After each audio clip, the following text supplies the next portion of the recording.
The words hit me like ice water. Honestly, Mom, you're just dead weight at this point. We can't keep carrying you.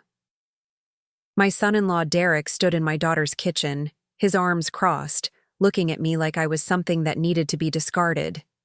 My daughter Sarah said nothing. She just stared at her coffee cup, unable to meet my eyes. I had come over that morning to drop off homemade soup for my grandson Tommy, who had been fighting a cold. Instead, I walked into what felt like an intervention. They wanted to talk about my situation, as Derek called it. My situation being that I was 68, recently widowed, and apparently, in their opinion, becoming too much of a burden. Before we jump back in, tell us where you're tuning in from, and if this story touches you, make sure you're subscribed, because tomorrow I've saved something extra special for you. We think it's time you considered assisted living, Sarah finally whispered, still not looking at me. Somewhere nice, where you'd have people around, activities. You know, structure. Structure. As if my life had become so meaningless that it needed to be managed by strangers. I sat there in the breakfast nook where I had taught my grandson to tie his shoes just last month, where I had helped Sarah plan her wedding 15 years ago, and listened to them discuss my future like I wasn't even there. Derek shifted his weight from one foot to the other, clearly eager to get this conversation over with. Look, it's not personal. It's just practical. The kids need our focus right now, and frankly, we can't be running over every time you need something fixed or have a doctor's appointment. Every time I needed something, I thought about the handful of occasions over the past year when I had asked for help, when my car wouldn't start after a snowstorm, when I needed a ride to the eye doctor because they were dilating my pupils, when I asked Derek to help me change a light bulb in my tall ceiling fixture. Maybe 6 times total. Apparently, that was 6 times too many. I had been Eleanor Whitmore for 68 years, and for 42 of those years, I had been married to Richard Whitmore, a kind, gentle man who built furniture with his hands and read poetry aloud to me on Sunday mornings. We had been partners in every sense of the word, raising Sarah together, building a life filled with small joys and quiet contentment. When Richard died 8 months ago from a sudden heart attack, I thought the hardest part would be learning to live without him. I never imagined that the people I loved most would decide I was too much trouble to love back. Sarah had always been my pride and joy. She was smart, ambitious, and had married Derek fresh out of college. He worked in corporate finance, made excellent money, and gave me 2 beautiful grandchildren, Tommy and little Grace. For years, our relationship had been cordial, even warm at times. Derek would joke about my cooking being better than Sarah's, and I would laugh and pack him extra leftovers. He would ask my advice about investments, since Richard had taught me a thing or two about money over the years. We had been family. But something had shifted after Richard's funeral. The phone calls became less frequent. The invitations to family dinners dwindled. When I did see them, Derek seemed impatient, constantly checking his phone, making comments about how I was dwelling on Richard's death or how I needed to get out more. As if grief had an expiration date that I had somehow missed. The truth was, I had been getting out. I volunteered at the local animal shelter twice a week, helping with the older dogs that nobody wanted to adopt. I attended book club at the library every Thursday.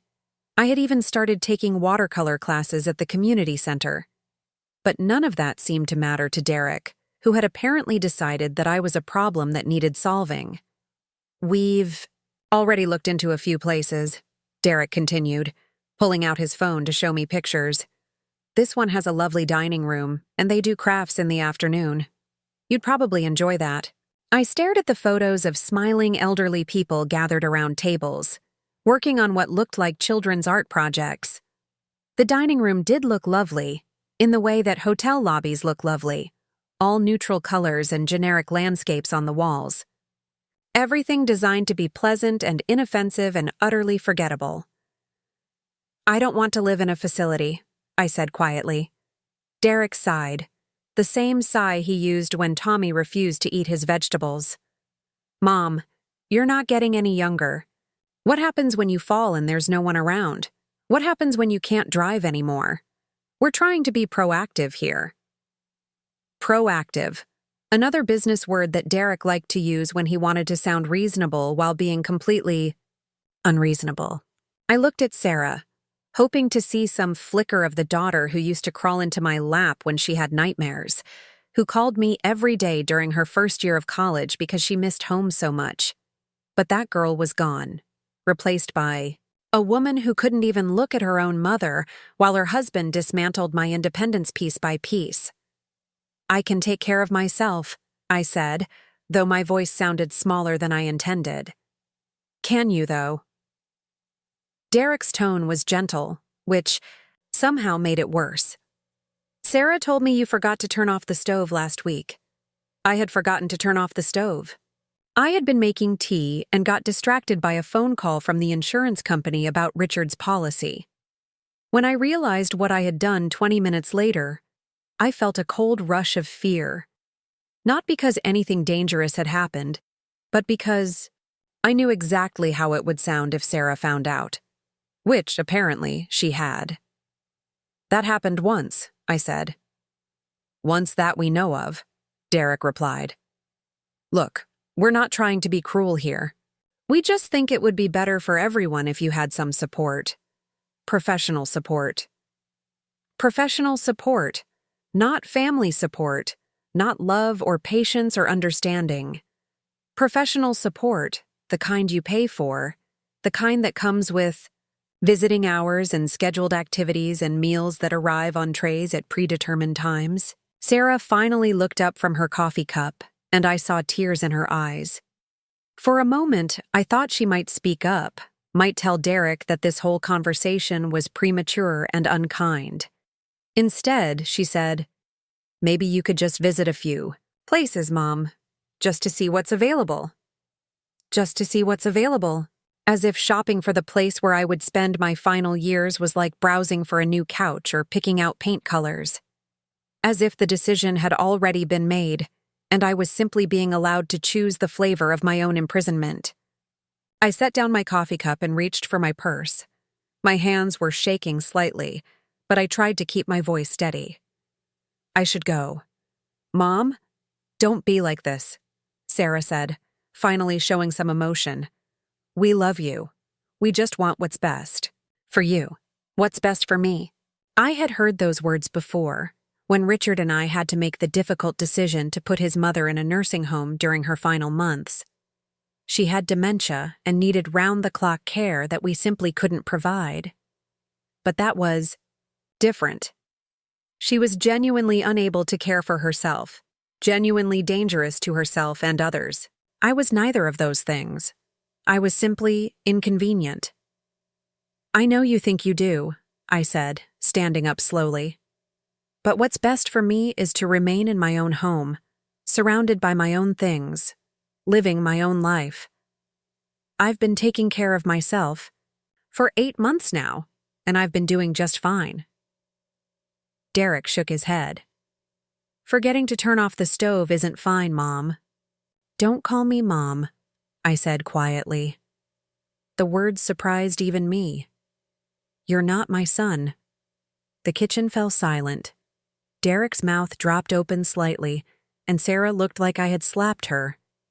Maybe I had been too harsh, but the word had begun to feel like a lie. A son wouldn't look at his mother the way Derek had been looking at me, like I was a burden to be managed rather than a person to be loved. Eleanor, Derek said, his voice tight with controlled anger. I think you're being emotional right now.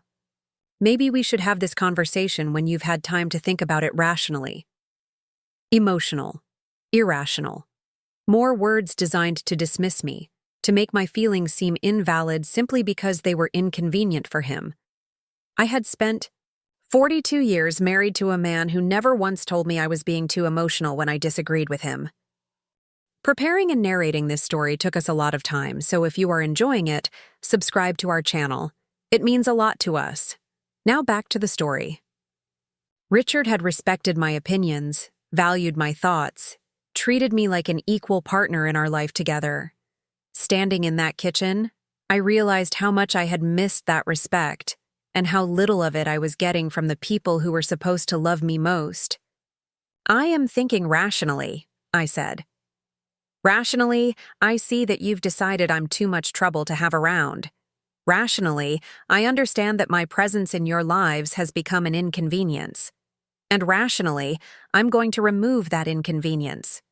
I walked toward the front door, my heart pounding so hard I could hear it in my ears. Sarah followed me, her voice pleading. "Mom, please don't leave like this. Can't we just talk about it?" I turned to face her, this daughter I had raised with so much love and hope, this woman who was now asking me to voluntarily give up my freedom to make her life easier. "We just did talk about it, sweetheart. You made your position very clear." "It's not like that," she said, tears flowing freely now. "We're worried about you. We want you to be safe." Safe. Another word that sounded caring but felt like a cage. I had been safe with Richard for 42 years, and look how that had ended. He had died in our garden on a Tuesday morning, watering the tomatoes we had planted together. If safety was the goal, then life itself was the enemy, because life was unpredictable and dangerous and full of things that could hurt you. But it was also full of things that could bring you joy. And I wasn't ready to trade the possibility of joy for the guarantee of safety. "I love you, Sarah," I said, reaching out to touch her cheek. "But I need you to trust that I know what's best for my own life. I've been making decisions for myself for 68 years, and I'm not ready to stop now." Derek appeared behind her, his expression softer but still determined. "We're not trying to take away your independence, Eleanor. We're trying to preserve it in a structured environment, with support systems in place." I looked at him. This man who had married my daughter and given me grandchildren and who now stood in his expensive suit talking about preserving my independence by taking it away. "Derek," I said calmly, "you called me dead weight. I think that tells me everything I need to know about how you really feel." He had the grace to look embarrassed. "I didn't mean it like that." "How did you mean it?" He opened his mouth, then closed it again. There really wasn't a good way to clarify calling someone dead weight. The phrase meant exactly what it sounded, like something heavy and useless that needed to be discarded. I kissed Sarah goodbye and walked out to my car, a reliable Honda Civic that Richard and I had bought 3 years ago, and that still ran perfectly well. My hands were still shaking as I fumbled with the keys, but I managed to start the engine and back out of their driveway. In my rearview mirror, I could see them standing on their front porch, Sarah crying and Derek with his arm around her shoulders, probably telling her that I would come around once I had time to think about it. But I wasn't going to come around. For the first time in 8 months, I felt something other than grief. I felt anger, clean and sharp and energizing. Not the kind of anger that makes you want to scream or throw things, but the kind that makes you want to prove people wrong. As I drove home through the familiar streets of Millbrook, the small town where Richard and I had lived for 30 years, I found myself really looking at the place for the first time in months. The tree-lined streets with their modest homes and well-kept gardens, the downtown area with its mix of local businesses and chain stores, the old brick library where I attended book club, the community center where I was learning to paint watercolors, the animal shelter where I volunteered. This was my home, my community, my life. Not perfect, but mine. My house sat on a quiet street called Maple Lane, a 2-story colonial with blue shutters and a wraparound porch that Richard had rebuilt by hand the summer before he died. The garden was still blooming with the late summer flowers we had planted together, the ones he had been watering when his heart stopped. I had been inside making lunch, humming to myself as I sliced tomatoes from our own vines. When I called him in to eat and got no answer, I found him lying peacefully among the marigolds, the garden hose still running in his hand. Walking into the house now, I felt the familiar weight of his absence, but also something else. a determination I hadn't felt since his funeral. I had work to do. I had decisions to make. And I had people to prove wrong. I went straight to Richard's study, a small room lined with bookshelves and filled with the comfortable clutter of a life well lived. His desk still held stacks of gardening magazines and woodworking plans, but I knew that buried underneath all of that were the important papers, the ones that proved Derek and Sarah had vastly underestimated exactly who they were dealing with. Richard had been more than a furniture maker and a lover of poetry. He had been a businessman, quiet and shrewd, with an eye for investments that had served us well over the years. We had never lived extravagantly, never flaunted our money, but we had never wanted for anything either. More importantly, Richard had taught me everything he knew about managing money, about reading contracts and understanding real estate, and recognizing good investments when they presented themselves. Most people knew that Richard had left me comfortable. What they didn't know was exactly how comfortable or how many assets I had quietly accumulated on my own over the years. I had always been good with numbers, good at seeing patterns and opportunities that others missed. While Richard built furniture and tended his garden, I had been building something else entirely, something that Derek and Sarah knew nothing about. I pulled out the file folder marked Heritage Properties and spread the contents across Richard's desk. Deeds, contracts, inspection reports, financial statements, all relating to a property I had purchased 5 years ago, with money I had inherited from my Aunt Margaret, money that even Richard hadn't known the full extent of. The Grandview Manor Hotel sat on 15 acres of prime real estate overlooking Lake Millbrook, about 20 miles from where I now sat. It was a 5-star property that had been struggling financially when I bought it, a beautiful but mismanaged establishment that previous owners had nearly run into the ground. I had seen its potential immediately, seen past the dated decor and poor management to the bones of something magnificent. Working with a management company out of the state capital, I had spent 3 years and a considerable amount of money transforming the Grandview Manor into one of the premier destinations in the region. New furnishings, updated amenities, a world-class spa, and a restaurant that had recently received a James Beard nomination. The hotel now hosted weddings, corporate retreats, and wealthy tourists who paid premium rates for the privilege of staying in luxury while enjoying the natural beauty of the lake. More importantly, it was now extremely profitable. So profitable that the management company had been begging me to sell, offering amounts that would set me up for multiple lifetimes.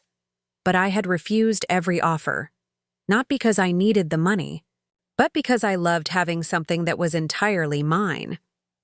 Richard had known about the hotel, of course, but he had also understood my need to keep certain aspects of my business private. He never pressed me for details, never questioned my decisions, never made me feel like I needed to justify my choices. Unlike some people. I sat in Richard's chair and stared at the papers spread before me. Derek thought I was dead weight. Sarah thought I needed to be managed and supervised, and kept safe in some sterile facility where I could do crafts in the afternoon and eat meals prepared by someone else. They had no idea that the woman they were trying to shuffle off to assisted, living owned one of the most successful hotels in the state, but they were about to find out. I picked up the phone and dialed the number for Grandview Manor. The call was answered on the second ring by Marcus, the hotel's general manager, a polished young man with an MBA and an eye for detail that reminded me of myself at his age.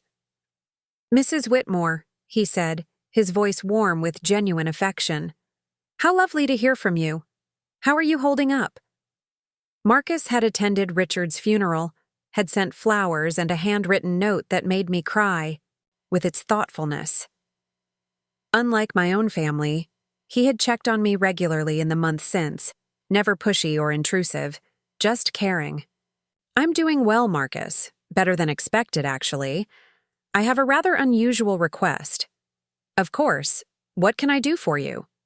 I took a deep breath, feeling something shift inside me, some long dormant part of myself waking up after months of sleeping.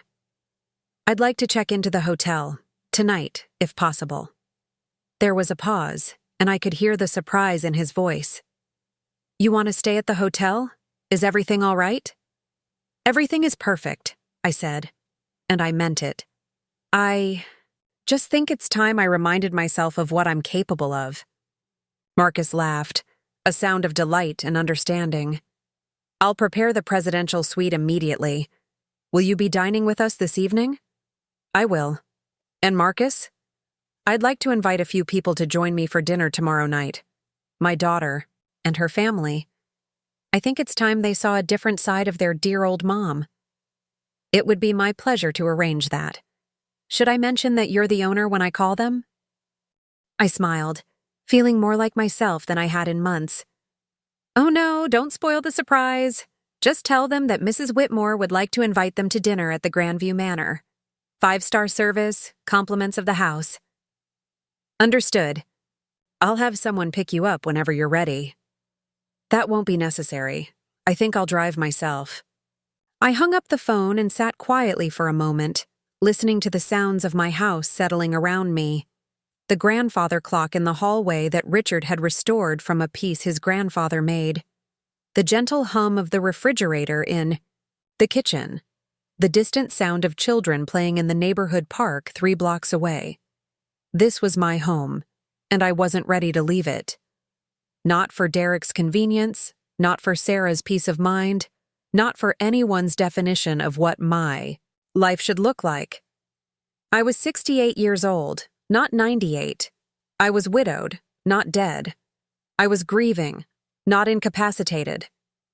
And I was about to remind everyone, including myself, exactly who Eleanor Whitmore really was.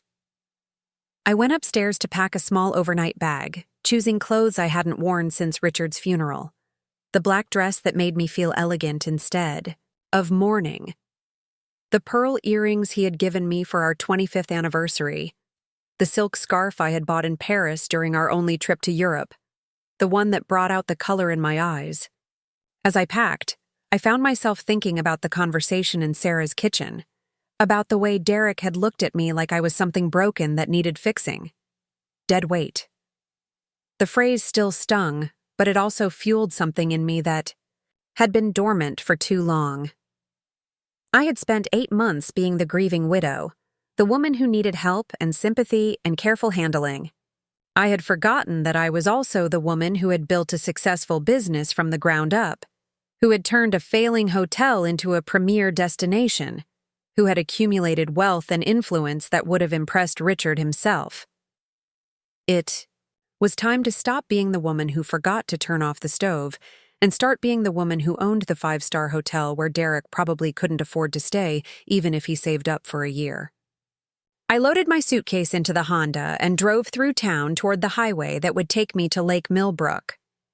The late afternoon sun slanted through the trees, turning everything golden and peaceful. I passed the assisted living facility that Derek had shown me pictures of, a pleasant enough-looking building with manicured grounds and a parking lot full of sensible cars. For a moment, I tried to imagine myself there, eating dinner at 5:30 and participating in supervised activities, and having my medications managed by staff members young enough to be my grandchildren. The image made me press a little harder on the accelerator. The drive to Grandview Manor took me through some of the most beautiful countryside in the state, rolling hills and farmland giving way to the forested shores of Lake Millbrook. I had made this drive dozens of times over the past 5 years, but always in my capacity as owner, always focused on business matters and improvement projects. Today felt different. Today I was driving toward something that felt like salvation. The hotel came into view as I crested the final hill, and as always, it took my breath away. The original building was a grand Victorian mansion that had been built by a railroad baron in the 1890s. Over the years, sympathetic additions had been made, always in keeping with the original architecture, until the property had become a sprawling complex of elegant buildings connected by covered walkways and surrounded by meticulously maintained gardens. I had overseen every detail of the renovation, from the selection of period-appropriate light fixtures to the design of the spa facilities. The result was a place that felt both timeless and thoroughly modern, luxurious without being ostentatious, comfortable without being casual. It was exactly the kind of place where Richard and I might have celebrated a special anniversary, if he had lived long enough for us to have more anniversaries to celebrate. Marcus met me in the circular driveway as I pulled up, looking impeccable, as always in his perfectly tailored suit. Behind him, 2 staff members waited to take my luggage, their faces bright with genuine welcome. This was the difference between being a customer and being an owner, between being treated as a source of revenue and being treated as family. "Mrs. Whitmore," Marcus said, opening my car door with a flourish. "Welcome home." Home. The word settled into my chest like a warm drink on a cold day. This place, which I had created and nurtured and shaped with my own hands and vision, felt more like home in that moment than anywhere else on earth. "It's good to be here, Marcus." He gestured toward the main entrance, where doormen waited, to escort me inside. "Everything is prepared exactly as you requested. The presidential suite has been refreshed, and I've taken the liberty of stocking it with your favorite tea and those macarons you enjoyed during your last visit." "You spoil." "It's my job to spoil you," he said with a grin. "And might I say, you look wonderful. Rested." Rested was not the word I would have used to describe myself that morning, but something about being here, being treated with respect and care and genuine affection, was already working its magic. I felt my shoulders relaxing, my breathing deepening, my spine straightening in a way it hadn't in months. The lobby of Grandview Manor was a masterpiece of understated elegance, all rich woods and soft lighting and carefully chosen antiques. Fresh flowers from the hotel's own gardens filled crystal vases, and soft classical music played from hidden speakers. Guests moved through the space with the unhurried pace of people who had paid good money to relax, while staff members glided efficiently between them, anticipating needs before they were voiced. I had created this. This beautiful, successful, profitable business was mine, born from my vision and sustained by my decisions. Standing in the lobby, watching the smooth operation of an enterprise that employed over 100 people and brought joy to thousands of guests each year, I felt something I hadn't felt since Richard died.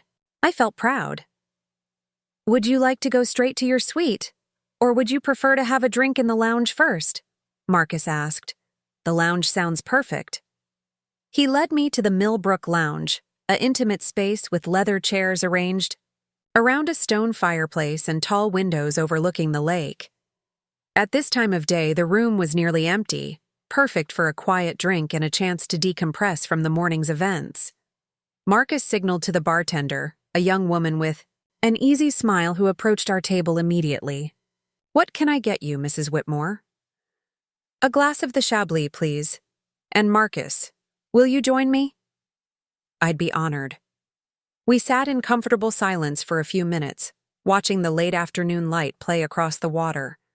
A few boats moved slowly across the lake, their wakes creating V-shaped patterns that spread and eventually disappeared.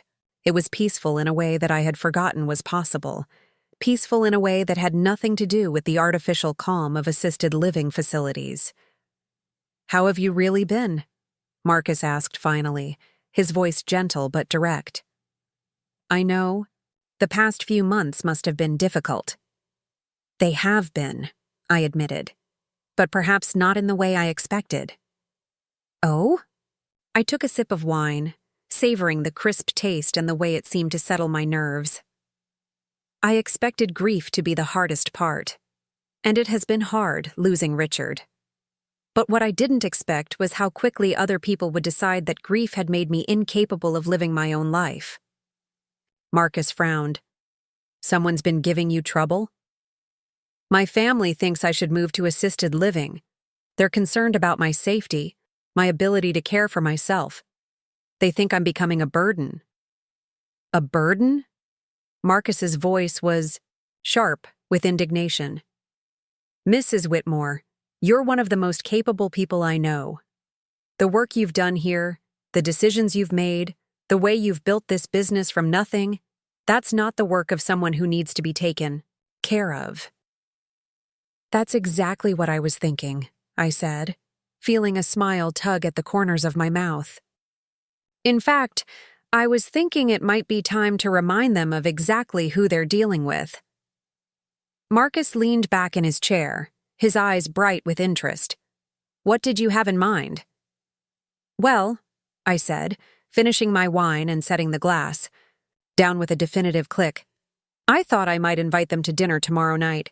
Here, as my guests. And will you be telling them beforehand that you own the place? Where would be the fun in that? Marcus laughed, a sound of pure delight. Mrs. Whitmore, I think this is going to be a very interesting evening. Should I prepare anything special? Just your usual impeccable service. Though perhaps you could arrange for the chef to prepare something particularly impressive. I want my family to understand that their dear old mother has excellent taste.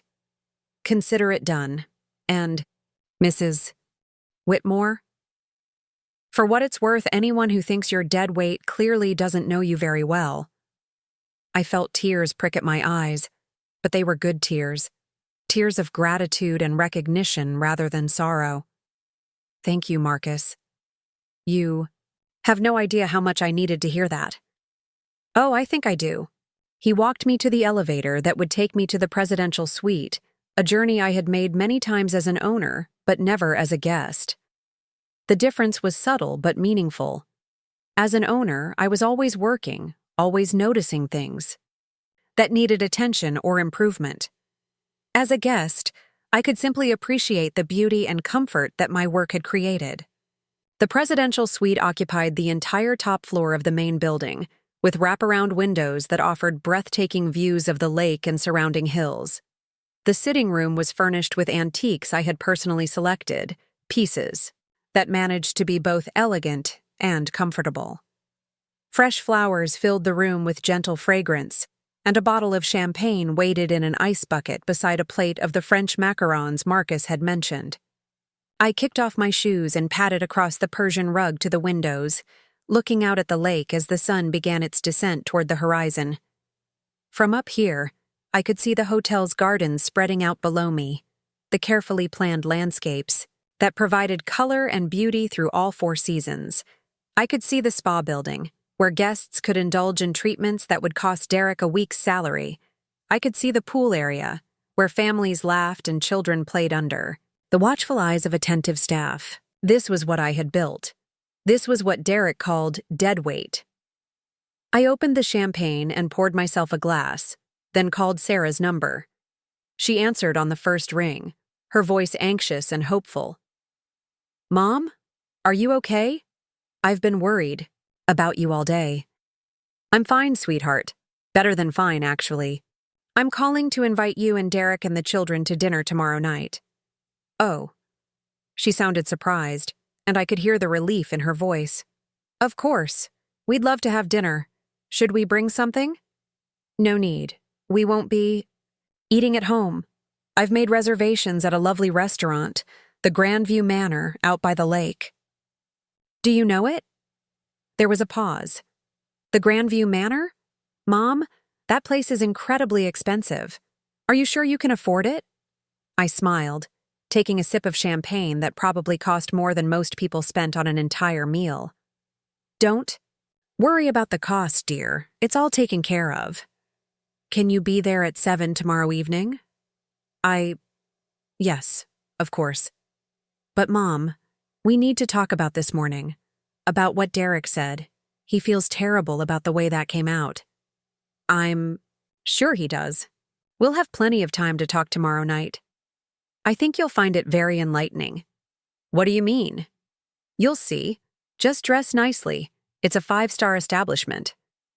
I hung up before she could ask any more questions, then settled into one of the suite's comfortable armchairs with my champagne and macarons.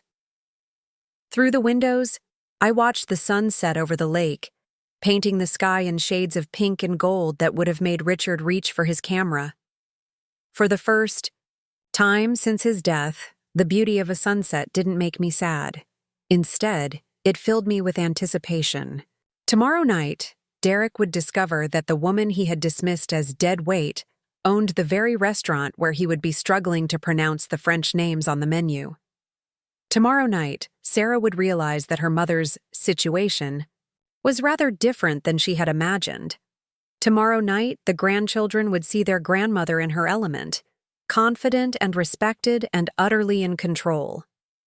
I raised my glass in a toast to the empty room, to Richard's memory, to my own resilience, and to the look that would be on Derek's face when he discovered exactly who he had been talking to that morning.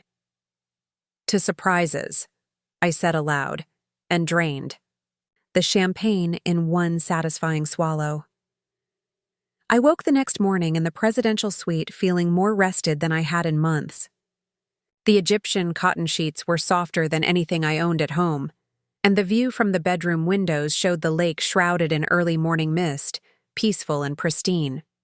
For a few moments I lay still and listened to the absolute quiet that only comes with true luxury, where every detail has been designed to create perfect comfort.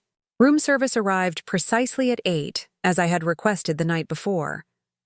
The server, a young man named James who moved with practiced efficiency, wheeled in a cart laden with silver-covered dishes and fresh flowers. Fresh squeezed orange, juice, perfectly poached eggs, brioche toast still warm from the oven, and coffee that smelled like heaven itself. This was how the other half lived, I thought, though technically I supposed I was the other half now. "Will there be anything else, Mrs. Whitmore?" James asked as he arranged everything on the suite's dining table. "This is perfect. Thank you." He smiled and departed as quietly as he had arrived, leaving me alone with breakfast and my thoughts.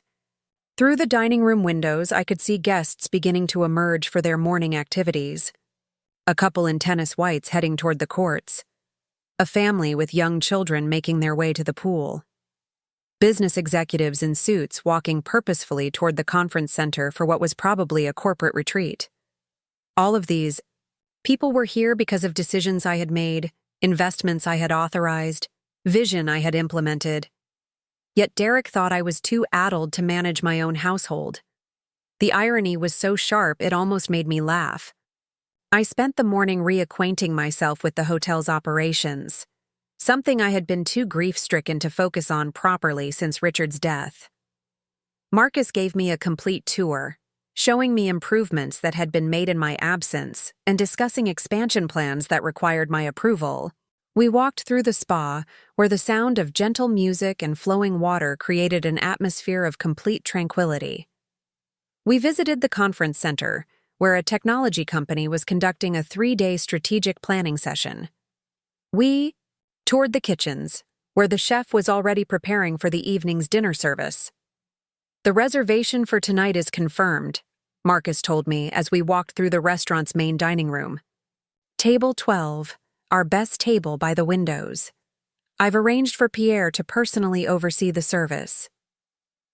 Pierre was the maitre d', a distinguished gentleman who had trained at some of the finest restaurants in France before joining our team. He approached us now, his face lighting up when he saw me.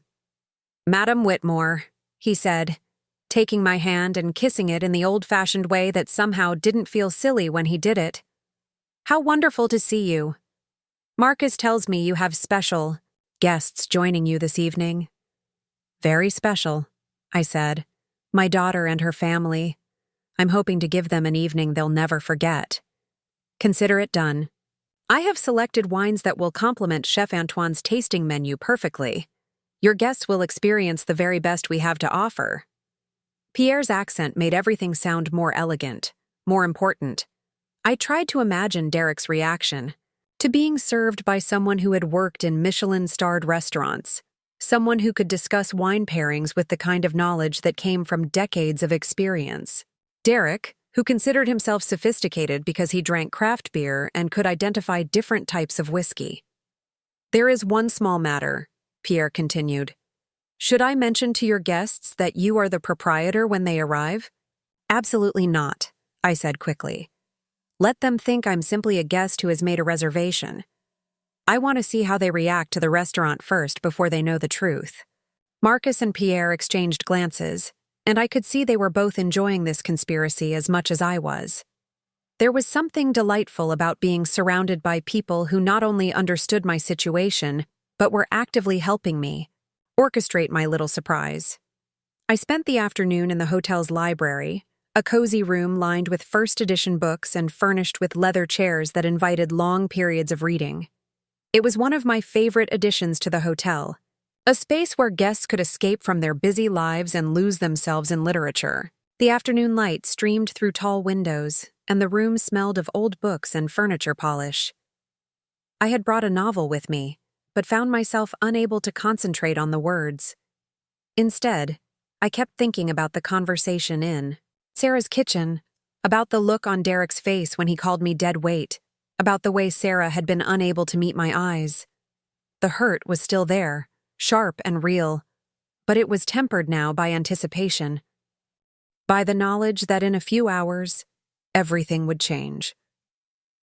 At 4 o'clock, I returned to my suite to begin preparing for dinner. I had brought several dresses with me, but I chose the navy blue one with the subtle beading around the neckline. It was elegant without being flashy, expensive without being ostentatious. The kind of dress that whispered wealth rather than shouting it. I paired it with the pearl necklace Richard had given me for our 40th anniversary, the one he had saved for months to afford. As I applied my makeup, I caught sight of myself in the suite's ornate mirror and was surprised by what I saw. The woman looking back at me didn't look like someone who needed to be taken care of. She looked poised, confident, even formidable. Her eyes were bright with purpose rather than dim with grief. Her posture was straight and strong rather than bent with sorrow. This was who I had been before Richard's death, before months of well-meaning. But misguided sympathy had convinced me that I was fragile. This was Eleanor Whitmore, businesswoman and hotel owner, not Eleanor Whitmore, pitiful widow who forgot to turn off stoves. At 6:30, I made my way downstairs to the restaurant. The evening crowd was already gathering, well-dressed couples, and families who had come to experience what food critics had called an oasis of culinary excellence in an unlikely location. The hostess, a young woman named Claire, whom I had hired personally, greeted me with a warm smile. "Mrs. Whitmore, your table is ready. Your guests haven't arrived yet, but Pierre asked me to seat you whenever you are ready." "Perfect. I'll wait for them at the table." Table 12 was positioned perfectly to showcase both the restaurant's elegant interior and the spectacular view of the lake. The sun was beginning to set, casting golden light across the water and into the dining room through floor-to-ceiling windows. The table was set with the hotel's finest china and crystal, each piece chosen to complement the others in perfect harmony. I ordered a glass of champagne and settled in to wait, watching other diners enjoy their meals while keeping one eye on the entrance. The restaurant was busier than I had ever seen it, every table occupied by guests who had paid premium prices for the privilege of dining here. The soft murmur of conversation mixed with the gentle clink of silverware and the occasional laugh. This was success, tangible and measurable, and entirely mine. At 7 o'clock precisely, Sarah and Derek arrived with Tommy and Grace. I watched them approach the hostess stand, saw Derek's eyes widen as he took in the restaurant's opulent decor.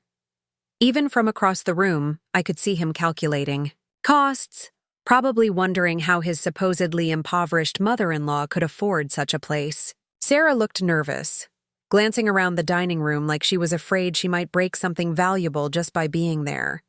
She had dressed nicely in a black cocktail dress I recognized from family photos. But next to the other diners, she looked anxious and out of place.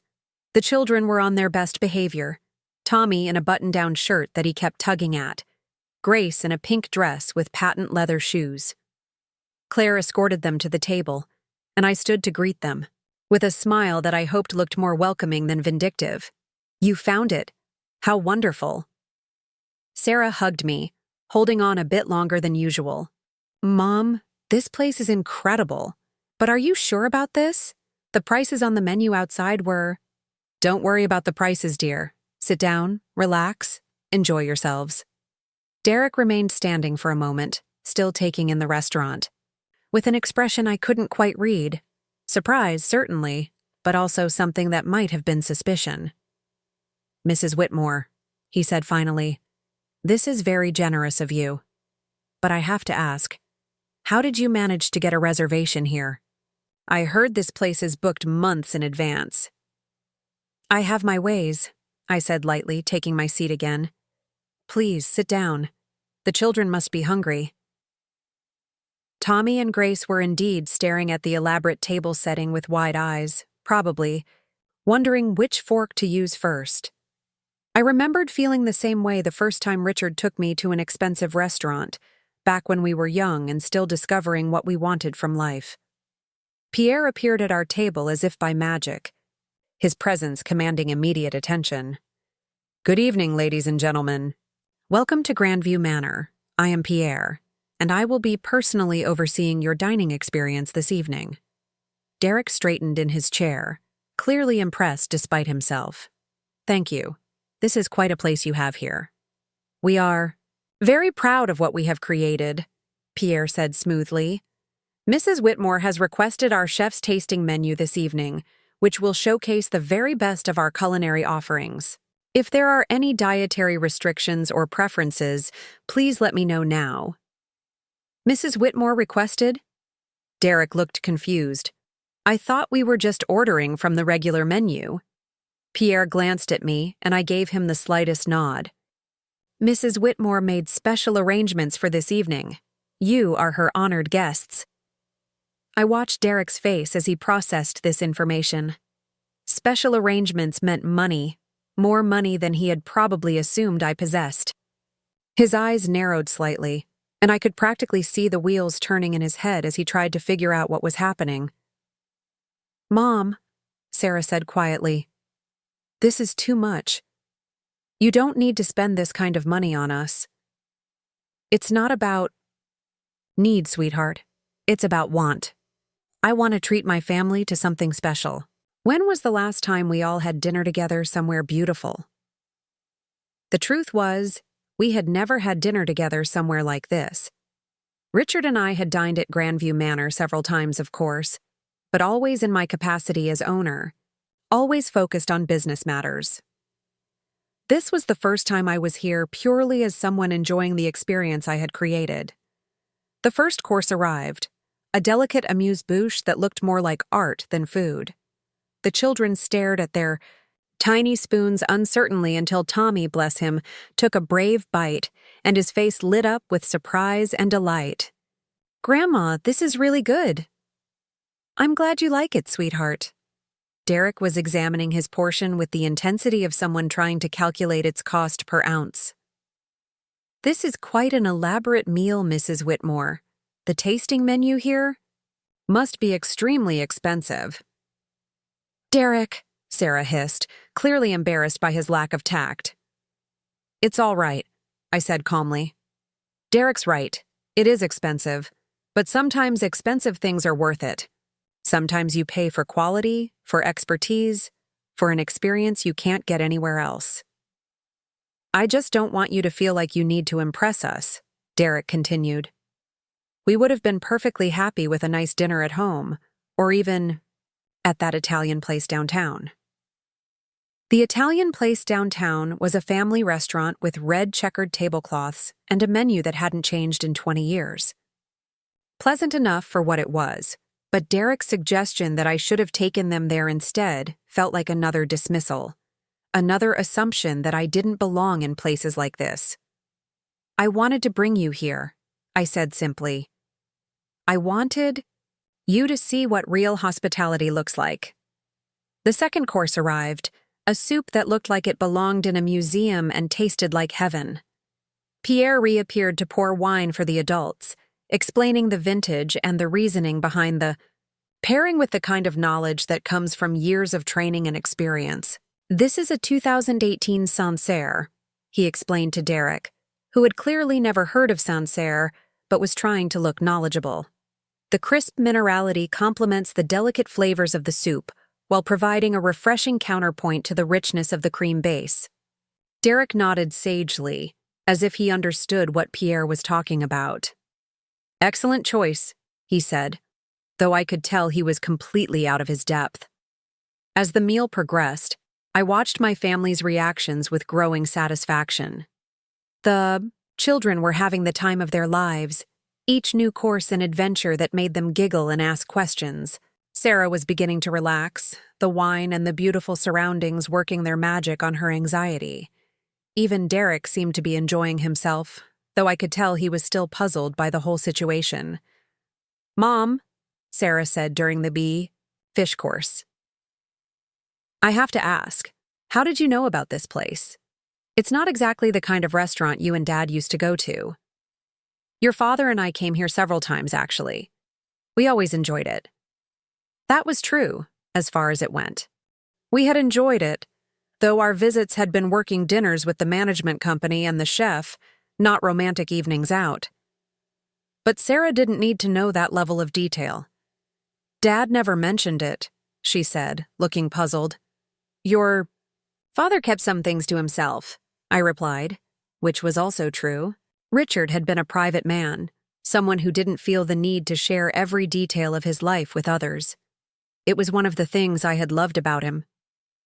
By the time the main course arrived, a perfectly prepared duck breast with a sauce, that probably required hours to make properly, Derek was looking distinctly uncomfortable, not with the food, which he was clearly enjoying, but with the situation.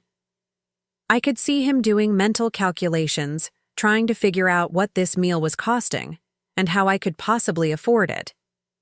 "Mrs. Whitmore," he said finally, setting down his fork and looking at me directly.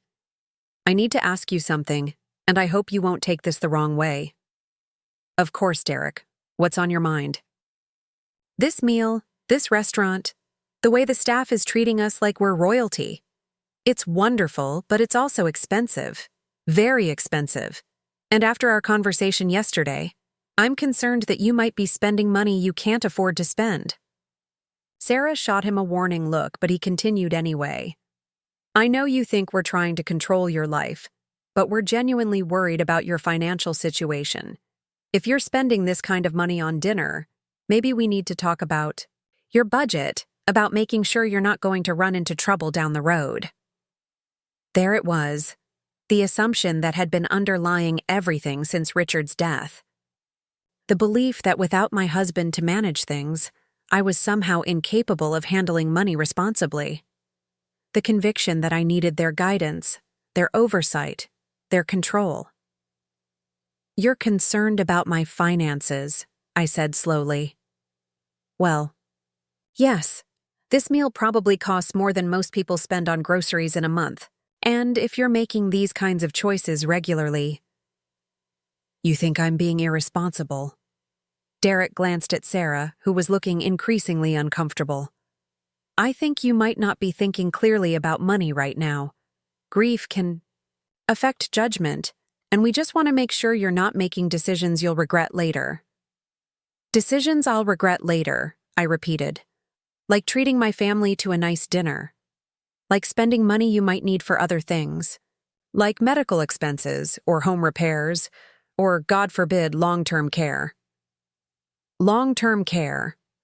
There it was again, the assumption that I was inevitably heading toward dependence and decline, the belief that every dollar I spent on joy was a dollar, stolen from the nursing home fund they thought I would need. "Derek," I said calmly, "what if I told you that money wasn't an issue for me?" "What do you mean?" "What if I told you that I can afford this dinner, and many more like it, without affecting my financial security in any way?" He looked confused. "I'm not sure I understand." "What if I told you that you've been making assumptions about my financial situation that are completely wrong?" Sarah leaned forward, her voice barely above a whisper. "Mom, what are you talking about?" I looked around the table at my family, at their faces full of confusion and growing concern. Tommy and Grace had stopped eating and were staring at me, with the kind of wide-eyed attention that children reserve for moments when they sense something important is happening. "What I'm talking about," I said quietly, "is the fact that you've all been treating me like a charity case when you have no idea what my actual circumstances are." Derek's face was flushing red. Mrs. Whitmore, I think there's been a misunderstanding. We're not treating you like a charity case. We're trying to help you plan for the future. No, Derek. You're trying to manage me because you think I'm incapable of managing myself. You think I'm a confused old woman who forgets to turn off stoves and spends money she doesn't have on fancy dinners. That's not... It is exactly that. My voice was still calm, but there was steel in it now. Yesterday morning you called me dead weight. You told me I needed to be in assisted living because I was too much trouble to have around. You made those judgments based on the assumption that I was helpless and dependent. Sarah was crying now, tears streaming down her face. Mom, please. We were wrong to say those things, but we were worried about you. We just want you to be safe. Safe from what, Sarah? Safe from living my own life? Safe from making my own choices? Safe from spending my own money however I choose to spend it? Pierre appeared at our table, his timing perfect as always. Is everything satisfactory with your meal? Everything is perfect, Pierre. Thank you.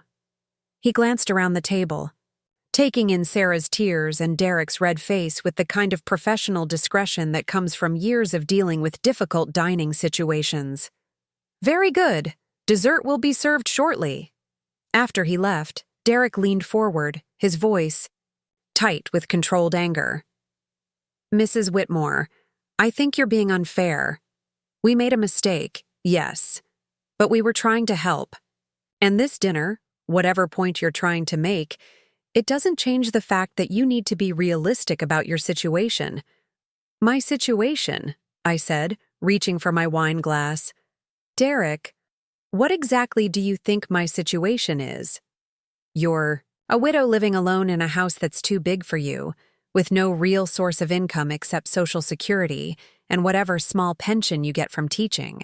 You're getting older, and whether you want to admit it or not, you're going to need help eventually. And you think that help should come from you and Sarah. We think it should come from professionals who are trained to provide it. That's not an insult, it's just reality. I took a sip of wine, savoring the way it tasted, the way it felt on my tongue. This wine probably cost more per bottle than Derek spent on alcohol in a month, but he had no idea he was drinking it. No idea that he was sitting in a restaurant that employed over 50 people, generated millions of dollars in revenue each year, and was owned entirely by the woman he had called dead weight. Reality, I said thoughtfully. Derek, would you like to know what reality actually looks like? What do you mean? I reached into my purse and pulled out a business card, one of the elegant cream-colored cards that Marcus had made for me years ago. I placed it on the table in front of Derek and watched his face as he read it. Eleanor Whitmore, owner and chairman, Grandview Manor Hotel. The silence that followed was so complete I could hear conversations from other tables, the soft clink of silverware, the gentle hum of the restaurant's expensive sound system. Derek stared at the card like it might be written in a foreign language.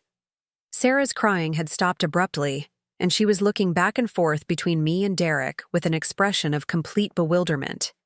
I don't understand, Derek said finally. It's quite simple. You're having dinner in a restaurant that I own. You're being served by staff that I employ. You're drinking wine from a cellar that I stock. This entire hotel, all 15 acres of it belongs to me. Derek picked up the business card and examined it more closely, as if he expected it to be fake. This is a joke. I assure you it's not. But how? When? How long have you owned this place? 5 years. I bought it when it was struggling financially and spent 3 years renovating it into what you see today. Last year alone, we had an occupancy rate of 92% and generated over $8 million in revenue. Sarah's mouth was hanging open. $8 million? Revenue, not profit. Though the profit margin is quite healthy, I'm happy to say. Derek was shaking his head slowly, like he was trying to wake up from a dream. But you never said anything. All these years, you never mentioned that you owned a hotel. Why would...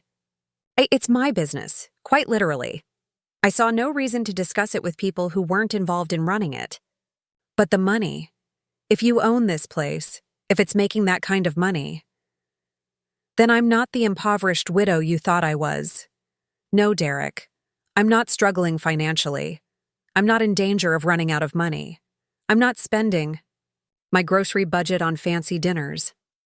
I can afford to eat here every night for the rest of my life and still leave Sarah a substantial inheritance. Tommy, who had been listening to this conversation with the rapt attention of a 10-year-old who senses drama, raised his hand tentatively. Grandma, you own this whole place? I do, sweetheart. Even the pool? Even the pool. That's so cool. Can we come swimming here? Anytime you want. Grace, not to be outdone by her brother, chimed in. Do you own the horses too? She was referring to the stable on the property, where guests could arrange riding lessons. I own everything you can see from these windows, and quite a bit that you can't see. Derek was still staring at the business card. I need to understand this. You bought a failing hotel 5 years ago and turned it into this? That's correct. With what money? I mean, a property like this must have cost several $1,000,000, yes. Plus the renovation costs, plus the operating expenses for the first 2 years while we built our reputation. All told, I invested approximately $12 million in this project. $12 million. Derek's voice was barely a whisper. Where did you get $12 million? From various sources. My inheritance from Aunt Margaret, which was considerably larger than anyone knew. Investments that Richard and I made over the years. Savings from my teaching salary that I invested wisely, and some strategic borrowing against the property itself once it began generating income. Sarah had found her voice again. Mom, why didn't you ever tell us about any of this? Because it wasn't relevant to your lives. You had your own careers, your own finances to manage. I saw no reason to burden you with the details of my business affairs. Burden us? Sarah's voice was rising. You thought telling us that you were successful would be a burden? I thought it was private. I thought you would respect my right to keep certain aspects of my life to myself. Derek was looking around the restaurant now, seeing it with new eyes. All of this is yours. The staff, the kitchen, the rooms upstairs. 112 rooms plus suites, a conference center that hosts corporate retreats and weddings, a spa that was featured in Travel and Leisure magazine last month, stables, tennis courts, a golf course that will be completed next spring. This isn't just a restaurant, Derek. It's a resort. And it's all yours. Every square inch. Dessert arrived then, an elaborate creation that looked more like sculpture than food. The server explained each component with the kind of reverence usually reserved for fine art, but I could tell that none of my family was really listening. They were all staring at me like they were seeing me for the first time. Mrs. Whitmore, Derek said finally, his voice hoarse. I owe you an apology. Several apologies, actually. Do you? Yesterday when I called you dead, wait. When I suggested that you needed to be in assisted living, I had no idea. You had no idea what, Derek? That I'm what? Successful? Wealthy? Capable of managing my own affairs? He nodded miserably. I thought you were struggling. I thought you needed help. Why did you think that? Because because after Dad died, you seemed so lost, so fragile. I was grieving, Derek. I had lost my husband of 42 years. That didn't make me incompetent. Sarah reached across the table and took my hand. Mom, I'm so sorry. We completely misunderstood everything. Did you? Or did you see exactly what you expected to see? A helpless old woman who needed to be managed and controlled and told what to do. We were trying to help. No, Sarah. You were trying to solve what you saw as a problem. You decided that I was too much trouble to have around, and you wanted to find a way to make me someone else's responsibility. Derek was staring at his untouched dessert. When you said you had ways of getting a reservation here, I meant that I own the place. When you asked how I could afford this meal, you were letting us make fools of ourselves. I was waiting to see how far you would go, how many assumptions you would make, how thoroughly you would reveal your true feelings about my capabilities. And now you know. Now I know. We finished dessert in relative silence, the children still excited about the revelation that their grandmother owned a hotel, the adults still processing the implications of what they had learned. Pierre returned to check on us one final time, and I could see him taking in the changed dynamic at the table with professional interest. "Was everything to your satisfaction this evening?" he asked. "Perfect as always, Pierre. Thank you." "It was my pleasure, madame. Your family is charming." After he left, Derek cleared his throat. "Mrs. Whitmore, I need to ask you something else." "Yes?" "Yesterday, when we were talking about assisted living, about you needing help, you let us go on and on about your situation without saying anything about this." He gestured around the restaurant. "Why?" "Because I wanted to see what you really thought of me. I wanted to know whether you saw me as a person worthy of respect or as a problem to be solved." "And what's your conclusion?" "I think you've made that fairly clear." Sarah was crying again, but quietly this time. "Mom, what can we do to fix this?" "I'm not sure anything needs to be fixed, sweetheart. I think we just need to be honest about what's happened here." "What has happened here?" "You've discovered that your assumptions about me were wrong. All of them. I'm not helpless. I'm not struggling financially, and I'm certainly not anyone's dead weight." Derek winced at the repetition of his words. "I'm never going to live that down, am I?" "That depends on whether you've learned anything from this experience." "I've learned that I don't know you nearly as well as I thought I did. That's a start." The bill arrived then, presented in a leather folder by a server who treated it like a state document. Derek reached for it automatically, then stopped and looked at me with a rueful smile. "I suppose you won't be needing me to help with this." "I suppose not." I signed the check with a flourish, adding a generous tip for the excellent service. As we prepared to leave, Marcus appeared at our table, impeccably dressed as always, and wearing the kind of smile that suggested he had been following our evening's progress with interest. "Mrs. Whitmore, I trust everything met with your approval?" "Everything was perfect, Marcus, as always." He turned to my family with professional warmth. "I hope you enjoyed your evening with us. Mrs. Whitmore is one of our most valued guests." Derek looked confused. "Valued guests?" Marcus glanced at me, and I nodded almost imperceptibly. "Actually, sir, Mrs. Whitmore is our owner. We were delighted to have the opportunity to serve her family this evening." The walk to the parking area was quiet, each of us lost in our own thoughts. The evening air was cool and sweet, carrying the scent of the hotel's gardens and the lake beyond. Other guests were strolling the grounds, some heading to their rooms, others settling in at the outdoor bar for nightcaps. "This is really all yours?" Tommy asked, looking up at the main building with its elegant Victorian architecture and warm lighting. "It really is." "Are you rich, Grandma?" "Tommy," Sarah said sharply. "It's all right," I said, kneeling down to his level. "Yes, sweetheart, I suppose I am rich, but more importantly, I'm independent. Do you know what that means?" He shook his head. "It means I can take care of myself.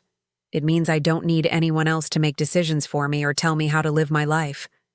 That's good, right?" "That's very good." As we reached the cars, Derek turned to me one more time. "Mrs. Whitmore, I need you to know that I'm genuinely sorry about yesterday. About everything I said, everything I assumed. I was completely wrong. Yes, you were. Is there anything I can do to make this right? I considered the question, looking at this man who had married my daughter and given me grandchildren, who had dismissed me as dead weight less than 24 hours ago, and was now scrambling to repair the damage to his relationship with someone he had just discovered was far wealthier and more powerful than he had ever imagined. You can remember this feeling, Derek. This embarrassment, this realization that you completely misjudged someone.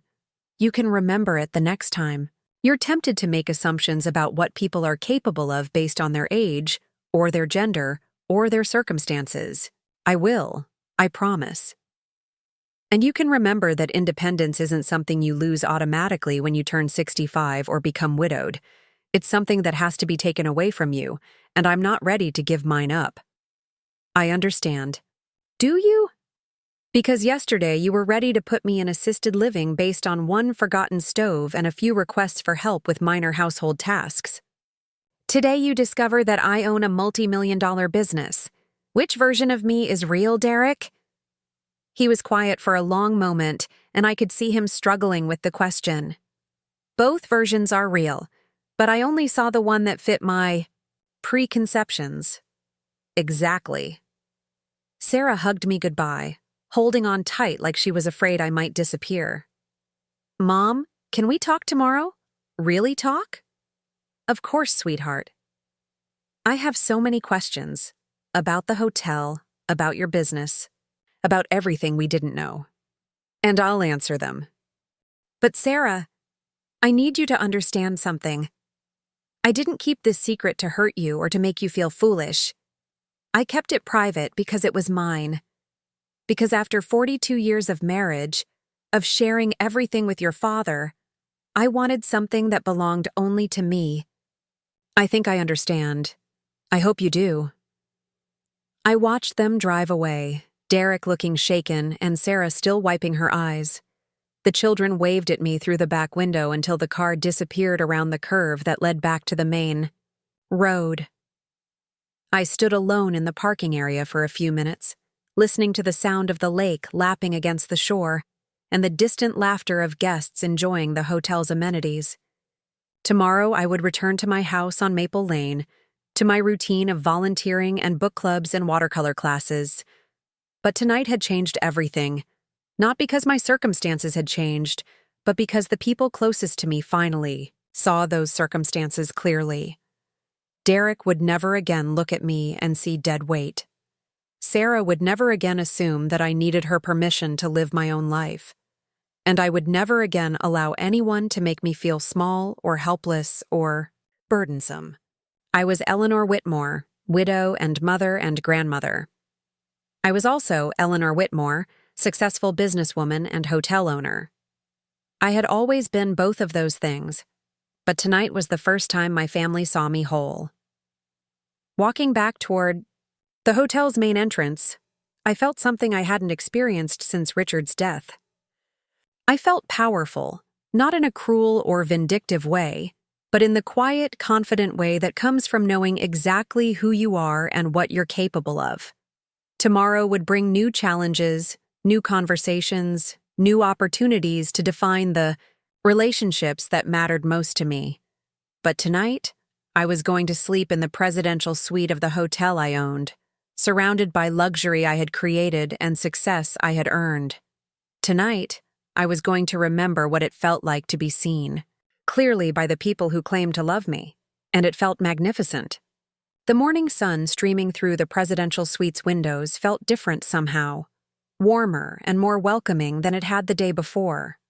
I woke naturally, without an alarm, feeling more rested than I had in months. The events of the previous evening played through my mind like scenes from a particularly satisfying movie, each moment crystal clear and deeply gratifying. I ordered breakfast again, this time taking it on the suite's private balcony that overlooked the lake. The view was spectacular in the morning light, with mist rising from the water and early joggers making their way along the shoreline path. This was my world, my creation, and for the first time since Richard's death, I felt fully present in it. My phone rang while I was finishing my coffee. Sarah's name appeared on the screen, and I found myself hesitating before answering. Last night had been a triumph, but this morning would bring the real test of whether anything had actually changed between us. "Good morning, sweetheart." "Mom." Her voice was subdued, careful. "I hope I'm not calling too early. I couldn't sleep much last night." "I'm awake. How are you feeling this morning?" "Confused, embarrassed, grateful, a lot of things all at once." She paused, and I could hear her taking a shaky breath. "Mom, I need to ask you something, and I need you to be completely honest with me." "All right. Are you angry with us? Not just disappointed or hurt, but really, truly angry?" I considered the question while watching a family of ducks paddle across the lake below. Was I angry? The word seemed too simple for what I was feeling. There was hurt, certainly, and disappointment. There was also a kind of fierce satisfaction at having proven them wrong so dramatically. But anger? "I'm not angry, Sarah. I'm something else entirely." "What?" "I'm free." "Free from what?" "Free from your expectations. Free from the assumption that I need to be taken care of. Free from the burden of making you feel better about my life choices." Sarah was quiet for a long moment. "We really hurt you, didn't we? You made me feel invisible in my own life. You made decisions about my future without consulting me, based on assumptions that turned out to be completely wrong. Yes, that hurt. And now? Now you know who I really am. All of me, not just the parts you were comfortable seeing. I feel like I don't know you at all anymore.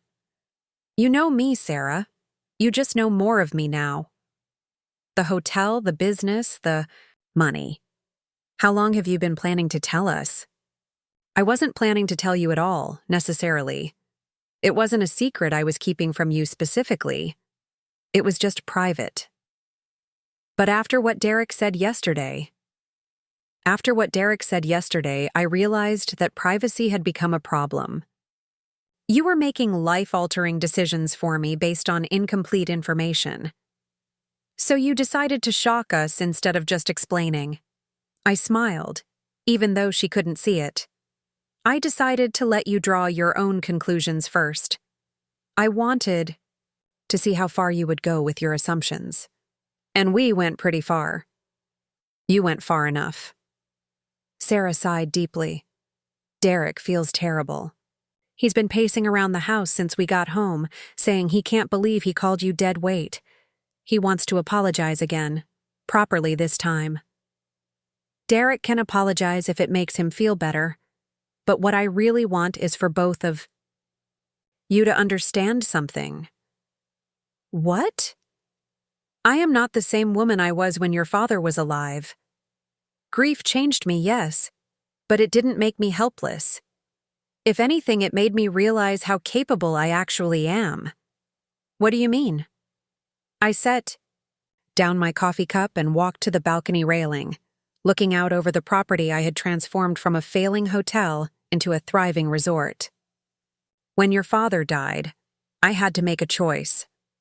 I could either let that loss define me, make me smaller and more dependent, or I could use it to discover what I was capable of on my own. And you chose the hotel. I chose to stop apologizing for taking up space in the world. The hotel was just one expression of that choice. We made you feel like you needed to apologize for existing. You made me feel like my existence was a problem to be solved rather than a life to be lived. Sarah started crying then, soft sniffles that she tried to hide. "Mom, I'm so sorry. I don't know how to fix this." "You don't need to fix anything, sweetheart. You just need to see me differently going forward." "How should I see you?" "As someone whose judgment you trust. As someone whose choices you respect. As someone who doesn't need permission to live her own life. Even if we worry about you, worry is fine. Worry is normal. But worry doesn't give you the right to make decisions for me or to treat me like I'm incapable of making good choices. Will you come home today? Can we talk more in person? I hesitated, not because I didn't want to see her, but because I wasn't ready to leave this place where I felt so completely myself. I think I'll stay here another day or two. I have some business to catch up on, and I'm enjoying the change. Of scenery. Business? I do own this place, Sarah. I have responsibilities here. Right. I keep forgetting that you're actually a businesswoman. Don't forget it again. After we hung up, I called Marcus to let him know I would be staying longer and to arrange some meetings with the management team. It had been too long since I had been fully engaged with the hotel's operations, and last night had reminded me how much I enjoyed being in my element. The next few hours were a revelation. Sitting in the hotel's conference room with Marcus and the department heads, reviewing financial reports and discussing expansion plans, I felt more like myself than I had in months. These people respected my opinion, valued my input, looked to me for leadership. They didn't see a grieving widow who needed to be managed. They saw the owner of a successful business who had built something remarkable. The golf course project is ahead of schedule, reported Janet, our facilities manager. We should be able to open 9 holes by next spring, with the full 18 ready by the following summer. And the cost overruns we discussed last month? Contained an budget, thanks to the contractor changes you approved. I had approved those changes 6 months ago, during one of my few lucid business moments in the immediate aftermath of Richard's death. Even in my grief, I had been making sound decisions, protecting the investment I had worked so hard to build. The spa bookings are up 30% over last year, added Christine from guest services. The travel and leisure feature really made a difference. We're getting clients from as far away as Chicago and Atlanta now. Excellent. What about the wedding bookings for next year? Nearly full. We've had to start a waiting list for the most popular dates. Marcus leaned back in his chair, looking pleased. Mrs. Whitmore, I have to say, the numbers are even better than we projected. This property has become exactly what you envisioned when you bought it. It's become what we all worked to create, I corrected. This success belongs to everyone in this room. But even as I said it, I felt a deep sense of pride. This was mine. Not in the sense of ownership, though that was legally true, but in the sense of creation. I had seen potential where others saw problems, and I had been right. That afternoon, I took a walk around the property, really seeing it for the first time in months. The gardens were immaculate, the buildings perfectly maintained, the staff friendly and professional with every guest they encountered. Children played in the pool while their parents relaxed in comfortable lounge chairs. Business executives conducted meetings in the conference center. Couples walked hand in hand along the lake shore. All of this existed because of choices I had made, risks I had taken, vision I had pursued. Derek thought I was dead weight, but I had created something that brought joy and employment and economic value to dozens of people. I had built something that would outlast me, something that mattered. My phone buzzed with a text message. Unknown number, but the content made me smile. Mrs. Whitmore, this is Derek. Sarah gave me your number. I hope that's okay. I wanted to reach out because I can't stop thinking about last night and how wrong I was about everything. I'm not asking for forgiveness because I don't deserve it yet. I'm just asking for a chance to learn from this and do better going forward. I realize now that I never really saw you as a person, just as a role. Sarah's mother, the kid's grandmother, someone whose main purpose was to fit into our lives in a way that was convenient for us. That was selfish and wrong, and I'm sorry. I read the message twice, appreciating its honesty if not quite ready to forgive its sender. Derek was saying the right things, but words were easy. The real test would be whether his behavior changed going forward. I typed back a simple response. Thank you for the message. Actions will matter more than words going forward. His reply came immediately. Understood. I want to earn your respect back, not just apologize my way out of this.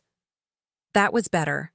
That showed at least some understanding of what had been damaged and what it would take to repair it.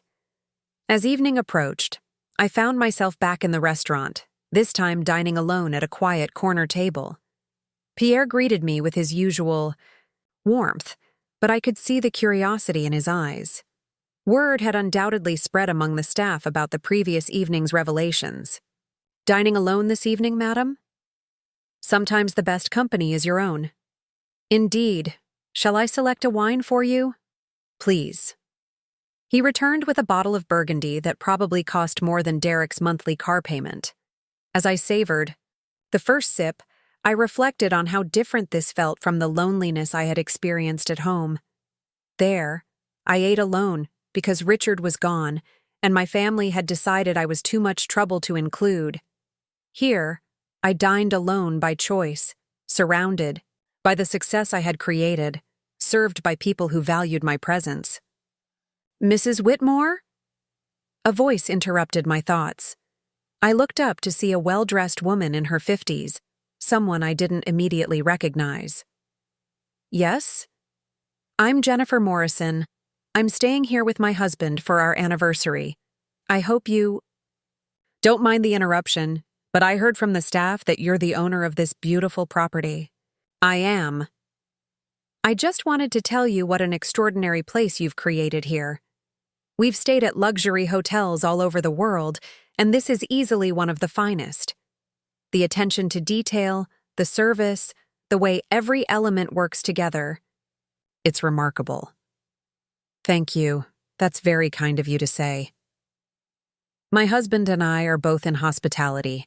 We own a small chain of boutique hotels in California, so we know what goes into creating something like this.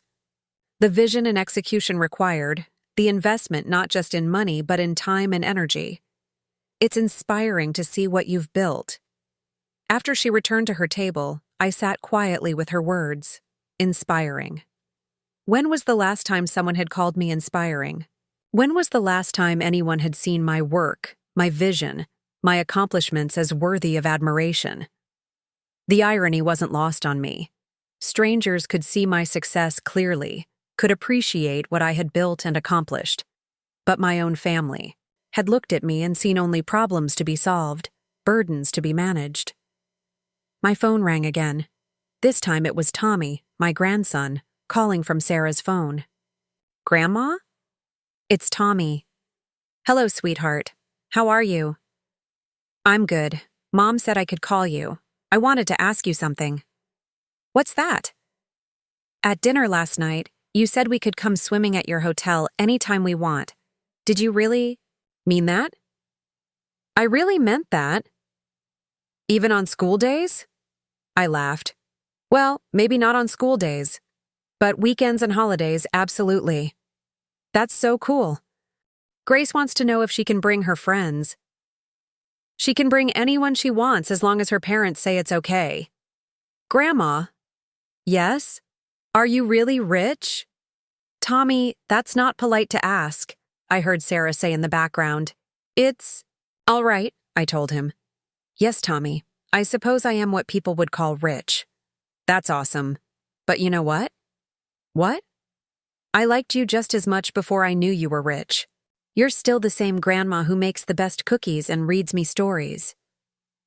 Something tight in my chest loosened at his words. Thank you for saying that, sweetheart. That means more to me than you know. Can we come visit you at the hotel? This weekend? I looked around the restaurant, imagining Tommy and Grace racing through the lobby, splashing in the pool, exploring the gardens. I would love that. Yay! Mom, Grandma said we can come this weekend. Sarah took the phone back. Mom, you don't have to entertain the kids just because you own a fancy hotel. I'm not entertaining them because I own a hotel. I'm entertaining them because I'm their grandmother and I want to spend time with them. But won't it be expensive? Having us all stay there? Sarah, I own the place. It doesn't cost me anything extra to have family visit. Right. I'm still getting used to this new reality. It's not a new reality. It's just a reality you weren't aware of before. That evening, I took a long bath in the suite's marble bathroom, using the expensive bath salts that housekeeping had provided. The water was perfect, the bathroom was warm and elegant, and for the first time in months, I felt completely relaxed. No one needed anything from me. No one was worried about my safety or my finances or my mental state. I was simply a successful woman enjoying the fruits of her labor. As I soaked in the fragrant water, I thought about the choices that had led me to this moment. The decision to buy the hotel had been Richard's idea initially. He had seen the ITI property listing and pointed it out to me, knowing my interest in real estate investment. But the vision of what it could become, the plan for transforming it, the execution of that plan, all of that had been mine. "You have an eye for potential," Richard had told me when I first walked through the rundown property 5 years ago. "You see things other people miss." He had been right. I did see potential where others saw problems. I saw possibility where others saw obstacles. And I had the patience and determination to turn vision into reality. But somewhere along the way, after Richard's death, I had stopped seeing my own potential. I had started believing that my useful life was behind me, that my role now was simply to be managed and cared for by others. Last night had changed that. Last night had reminded me that I was still the woman who could transform a failing hotel into a premier destination. I was still someone with vision and capability and strength. The next morning brought another phone call, this one from someone I hadn't expected to hear from. "Eleanor, this is Greta Monroe." Greta Monroe. The name took me back to the corporate parties and business dinners I had attended with Richard during his years at the furniture company. Greta had been the regional manager then, a sharp, no-nonsense woman who had always impressed me with her directness and intelligence. "Greta, what a surprise! How did you get this number?" "I have my ways. Eleanor, I'm calling because I heard something interesting through the business grapevine. Something about you owning the Grandview Manor Hotel. News travels fast. In the hospitality industry. It does. Eleanor, I have to tell you, I'm incredibly impressed. I had no idea you were involved in hotel management. It's been quite a learning experience." "I'm sure it has. Listen, I'm calling because I have a proposition for you. I'm part of a women's business leadership group, and we're always looking for speakers who can share their experiences with entrepreneurship and business development. Would you be interested in speaking at one of our events?" I nearly dropped the phone. 6 months ago, Derek was telling me I needed to be in assisted living because I couldn't be trusted to turn off a stove. Now I was being invited to speak to business leaders about entrepreneurship. "I'd be honored," I said. "Wonderful. The next event is in 3 weeks, downtown at the Marriott. The theme is Second Act Success Stories, women who have built or rebuilt their careers later in life. Your story would be perfect." "What exactly would you want me to talk about?"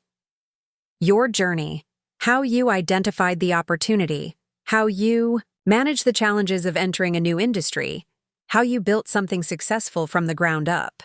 Our members are always eager to hear about real-world experience from someone who's actually done it." After we arranged the details, I sat in my suite feeling something I hadn't experienced in years. Professional recognition. Not as someone's wife or mother or volunteer, but as a businesswoman in my own right. Someone whose experience was valuable enough to share with others. I spent the rest of the morning working on my presentation, outlining the key points I wanted to cover. The initial investment decision. The challenges of renovating while maintaining. Operations. The importance of hiring the right management team. The marketing strategies that had built our reputation. The financial planning that had sustained us through the early years. As I worked, I realized that I had more to share than I had initially thought. This wasn't just a story about buying a hotel. It was a story about vision, persistence, calculated risk-taking, and the courage to pursue something ambitious at a stage of life when most people were scaling back their dreams. It was also a story about independence, about refusing to be defined by other people's limitations, about the power of keeping your own counsel and making your own choices. That afternoon, Sarah arrived at the hotel with the children, looking nervous and uncertain. I met them in the lobby, where Tommy immediately began pointing out details he had missed during dinner. "Look at that chandelier, Grace. It's huge." "This place is like a palace," Grace whispered, clearly awed by the surroundings. Sarah hugged me tentatively. "Thank you for letting us come. The kids have been talking about nothing else since yesterday." "They're welcome anytime." I gave them a tour of the property, watching their faces as we walked through the spa, the conference center, the grounds. Sarah asked intelligent questions about the business operations, showing genuine interest in understanding what I had built. "Mom, the scale of this operation is incredible. How many people do you employ?" "Directly, about 120 during peak season. Indirectly, through contractors and suppliers, probably twice that." "You're responsible for all those jobs." "I'm responsible for creating an environment where those jobs can exist and thrive." "That's a huge responsibility." "It's a privilege." We ended up at the pool, where the children immediately wanted to swim. As they splashed and played, Sarah and I sat in comfortable chairs with drinks, watching them enjoy themselves. "They've never experienced anything like this," Sarah said. "This level of luxury, this kind of service. They're my grandchildren. They should know that excellence exists in the world, that beautiful things are possible if you're willing to work for them." "Is that what you want them to learn from this?" "I want them to learn that their grandmother is someone worth respecting.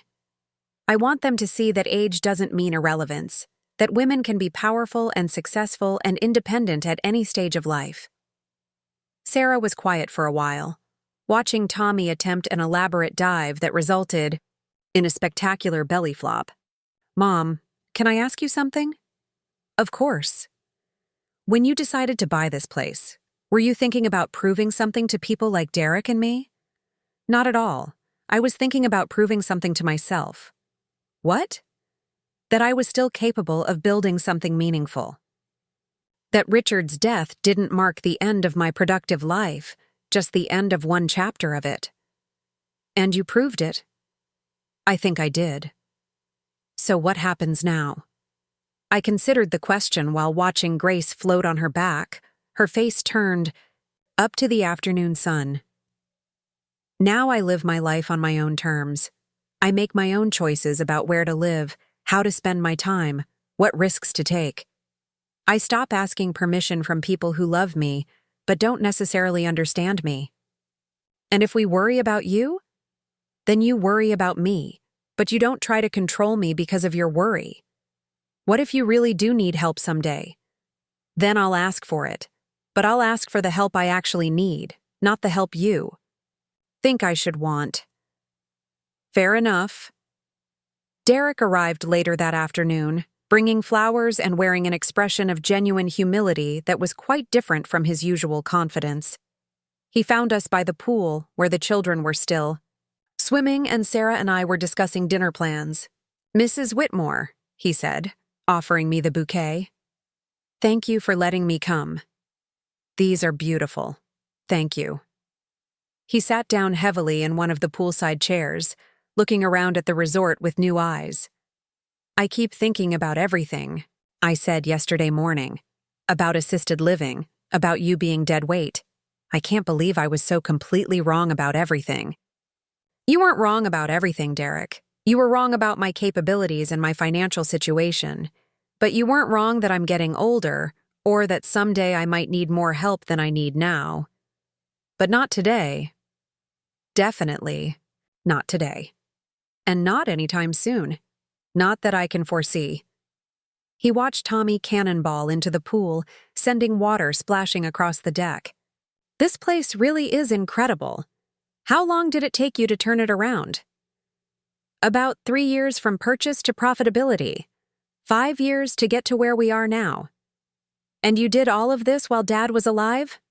Your father knew about the investment, but he wasn't involved in the day-to-day operations. This was my project. Why didn't you ever mention it?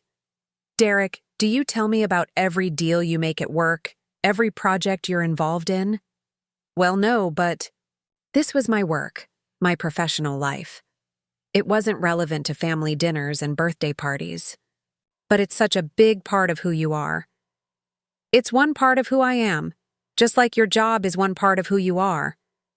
Derek nodded slowly, beginning to understand. I think I've been seeing you as just Tommy and Grace's grandmother, not as a complete person with your own life and interests and accomplishments. That's exactly right. I'm sorry for that, and I'm sorry for assuming that you needed to be taken care of instead of asking what kind of support you actually wanted. Apology accepted. What kind of support do you want?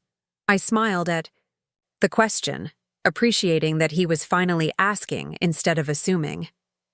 I want the same thing I've always wanted. I want to be included in family activities because you enjoy my company, not because you feel obligated. I want to be consulted about decisions that affect me, not told what other people have decided is best for me. And I want to be seen as a capable adult whose judgment you trust. That seems reasonable. It is reasonable. That evening, we all had dinner together in the restaurant again. But this time, the atmosphere was completely different. Instead of shock and embarrassment, there was curiosity and respect. Derek asked thoughtful questions about the hotel business. Sarah wanted to understand the renovation process. The children were fascinated by the idea that their grandmother was the boss of all the people who work there. Do you get to tell the chef what to cook? Grace asked. I could, but that would be silly. Chef Antoine knows much more about cooking than I do. That's why I hired him. Do you get to swim in the pool whenever you want? I do, though I don't swim as often as I should. Do you have a big office here? I have a small office in the administrative building. Would you like to see it sometime? Yes. As the meal progressed, I realized that this was what I had been missing in my relationship with my family. Not the luxury or the impressive setting, but the respect.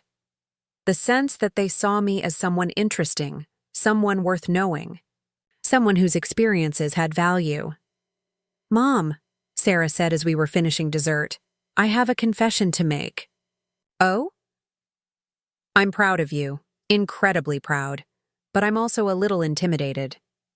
Intimidated by what? By how impressive you are. All this time, I thought I was the successful one in the family, with my marketing career and my nice house and my well-behaved children. But you've built something that puts all of that in perspective. Sarah, success isn't a competition between us. Your achievements don't diminish mine, and mine don't diminish yours. I know that intellectually, but emotionally, it's hard not to feel like I've been patronizing someone who's far more accomplished than I am. You haven't been patronizing me. You've been loving me the best way you knew how. The problem wasn't your love, it was your assumptions. What assumptions? That love means protection. That protection means control. That my value as a person was tied to my usefulness to your family. Derek leaned forward. Mrs. Whitmore, can I ask you something that might be uncomfortable? Go ahead. Do you think we would have treated you differently if you had been a man? If you had been a successful businessman instead of a grandmother?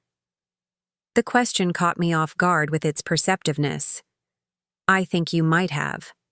I think there's something about seeing women of my generation as inherently vulnerable, inherently in need of protection, that makes it harder to see us as capable and independent. That's not fair to you. No, it's not. But it's also not unique to you? Society in general has a hard time seeing older women as anything other than mothers and grandmothers. We're not expected to have ambitions or successes that exist outside of our families. But you do. I do. And so do a lot of other women, my age. We just don't always get credit for it. The next morning, as I prepared to finally return home, Marcus walked me to my car with the same courtesy he had shown when I arrived. "I hope your stay has been rejuvenating, Mrs. Whitmore. It has been transformative. I'm glad to hear it, and I hope you know that you're welcome back anytime, not just as the owner, but as our honored guest." "Thank you, Marcus. That means more than you know." As I drove away from Grandview Manor, I felt a sense of completion that had nothing to do with the business and everything to do with my family relationships. The secret was out. The assumptions had been challenged. The respect had been earned. I was returning to my house on Maple Lane as the same woman who had left it 3 days ago, but everything else had changed. Sarah and Derek would never again look at me and see someone who needed to be managed. The children would never again see their grandmother as just a sweet old lady who baked cookies and told stories. Most importantly, I would never again see myself as someone whose best years were behind her, someone whose only value was in making other people's lives more convenient. I was Eleanor Whitmore, widow and mother and grandmother. I was also Eleanor Whitmore, successful businesswoman and hotel owner and keynote speaker. I was someone with vision and capability and strength. And I was just getting started. The weeks that followed my revelation felt like stepping into an entirely different version of my life. Not because my circumstances had changed, but because the lens through which everyone viewed me had been completely transformed. The shift was subtle at first, then increasingly pronounced as the implications of my true situation settled into the consciousness of everyone around me. Sarah began calling me more frequently, but her calls were different now. Instead of the careful, solicitous tone she had used when she thought I was fragile, she spoke to me with genuine curiosity about my business decisions and investment strategies.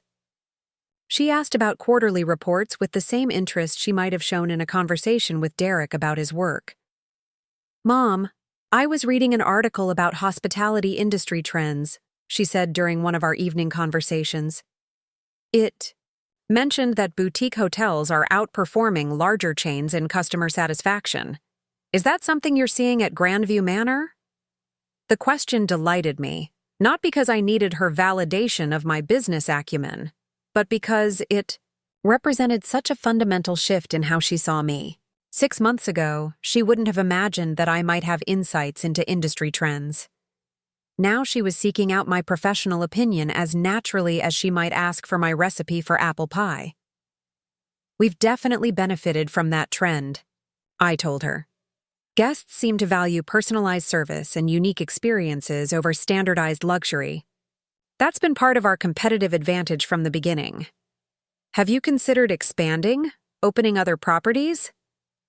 "I've had offers from investors who want to franchise the Grandview Manor concept, but I'm not interested in rapid expansion. Quality is more important to me than quantity." "That's smart. Derek's company is dealing with some issues right now because they grew too fast and couldn't maintain their standards." Derek's company. The mention of his workplace reminded me of how dramatically our relationship had evolved. Where once he had spoken to me with barely concealed impatience, as if I were a responsibility he had to manage, he now approached me with something approaching deference. Not the artificial politeness of someone trying to make amends, but genuine respect for someone whose judgment he had learned to value. He had started asking my advice about investments, recognizing that someone who had successfully transformed a failing hotel into a premier destination might have insights worth hearing. Last week, he had called to discuss a potential real estate purchase, walking me through the numbers and asking for my perspective on the market dynamics. "The property seems undervalued," he had said, "but I'm wondering if there are hidden issues I'm not seeing. You have such a good eye for potential problems in real estate deals." The conversation had been professional, respectful, and utterly devoid of the condescending tone that had once characterized his interactions with me. He wasn't asking for my opinion because he felt obligated to include me in his decision-making process. He was asking because he genuinely wanted to benefit from my experience and expertise. The transformation was perhaps most visible in our family gatherings. Where holiday dinners had once revolved around careful conversations designed to avoid any topics that might remind everyone of my supposedly diminished circumstances, now I found myself at the center of discussions about business strategy, market trends, and investment opportunities. Derek's colleagues, when they occasionally joined us for social events, treated me as a peer rather than as someone's elderly mother-in-law who needed to be handled gently. Eleanor has been incredibly helpful in thinking through our expansion plans, Derek had told his boss during a recent barbecue. Her experience in hospitality management has given me a completely different perspective on customer service metrics. His boss, a sharp woman in her 40s who ran the regional office of Derek's financial services firm, had immediately engaged me in a detailed conversation about performance indicators and quality control systems. By the end of the evening, she had asked for my business card and suggested we have lunch to discuss potential consulting opportunities. I'm always looking for experienced professionals who can help our clients think through hospitality and tourism investments, she had said. Your background would be invaluable for some of the deals we're working on. The lunch meeting had led to 3 consulting contracts with Derek's firm, advising their clients on hotel acquisitions and restaurant investments. The work was engaging and well compensated, but more importantly, it represented recognition of my expertise by people who had no family obligation to be kind to me. These were professionals who valued my opinion purely because they found it useful. The speaking engagement that Greta Monroe had arranged proved to be another turning point. The Women's Business Leadership Group met monthly at a downtown hotel, bringing together entrepreneurs, executives, and professionals from across the region. The audience for my presentation included lawyers, doctors, technology executives, and retail entrepreneurs, women who had built successful careers and businesses across dozens of different industries. Standing at the podium in the hotel's elegant ballroom, looking out at an audience of accomplished women who had gathered specifically to hear what I had to say, I felt a surge of confidence that had nothing to do with my family's newfound respect and everything to do with my own recognition of what I had achieved. When I bought the Grandview Manor 5 years ago, I began, it was a failing property with a reputation for poor service and outdated amenities. The previous owners had let it deteriorate to the point where occupancy rates were below 30% and the restaurant was barely breaking even.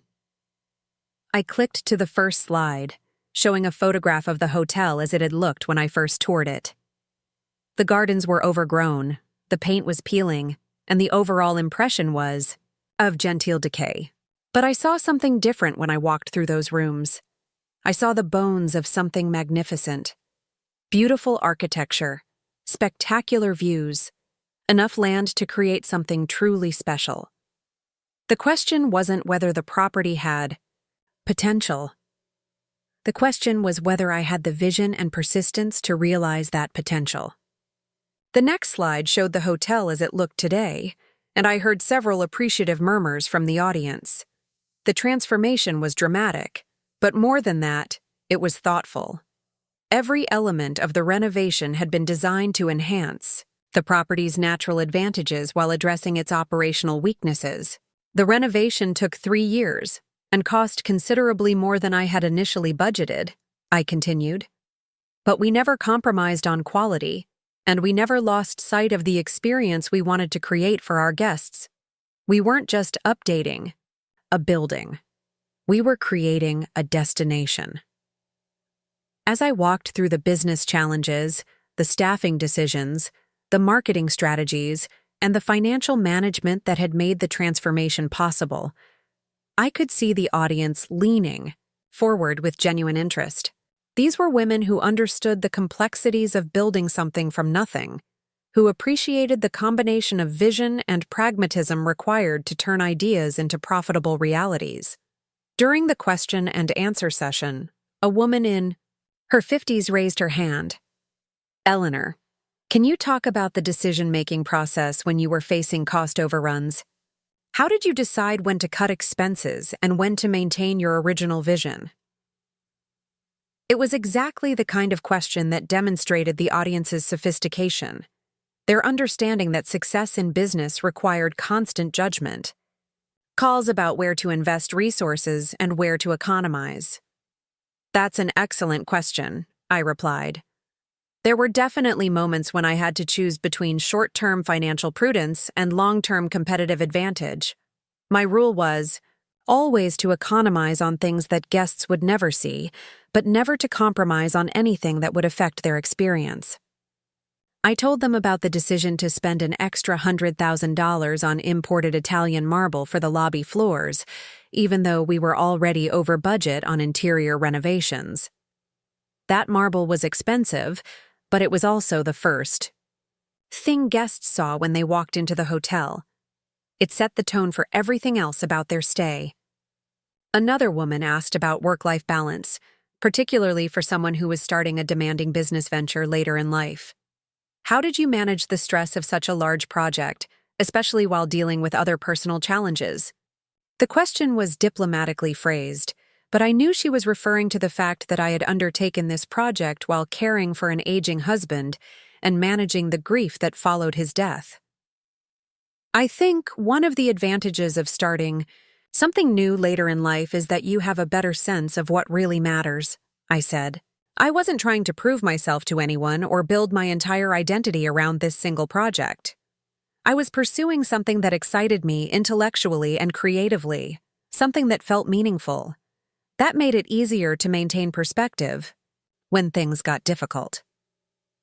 After the presentation, several women approached me with business cards and invitations to connect.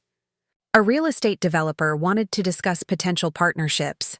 A restaurant owner was interested in my thoughts on hospitality training programs. An investment advisor asked if I would consider joining her firm as a consultant, specializing in tourism and leisure properties. But the conversation that meant the most to me came from a woman about my age who waited until the crowd had dispersed before approaching me. "Eleanor, I'm Margaret Chen," she said, extending her hand. "I wanted to thank you for your presentation, but also to tell you how much your story resonates with me." "In what way?" "I'm 64, recently divorced after 35 years of marriage. For the past year, everyone in my life has been treating me like I'm fragile, like my useful life is over. My children want me to sell my house and move into a senior community. My friends keep suggesting that I take up hobbies like gardening or genealogy, as if I'm only capable of gentle pursuits now." She paused, and I could see tears forming in her eyes. "But listening to you talk about building something significant, at this stage of life, about refusing to accept other people's limitations, it makes me think I might still have time to pursue some of the dreams I put aside when I was raising my family." "What dreams?" "I have a master's degree in art history that I never used professionally. I've always wanted to open a gallery, to create a space where emerging artists could show their work. I have the resources to do it now, but everyone keeps telling me it's too risky, too demanding, too impractical for someone my age. What do you think?" "I think those people are wrong. I think I'm exactly the right age to take risks on things that matter to me." I smiled, remembering my own moment of clarity when I realized that other people's fears about my capabilities said more about their limitations than mine. "Margaret, can I give you some advice? Please, don't ask permission to pursue your dreams.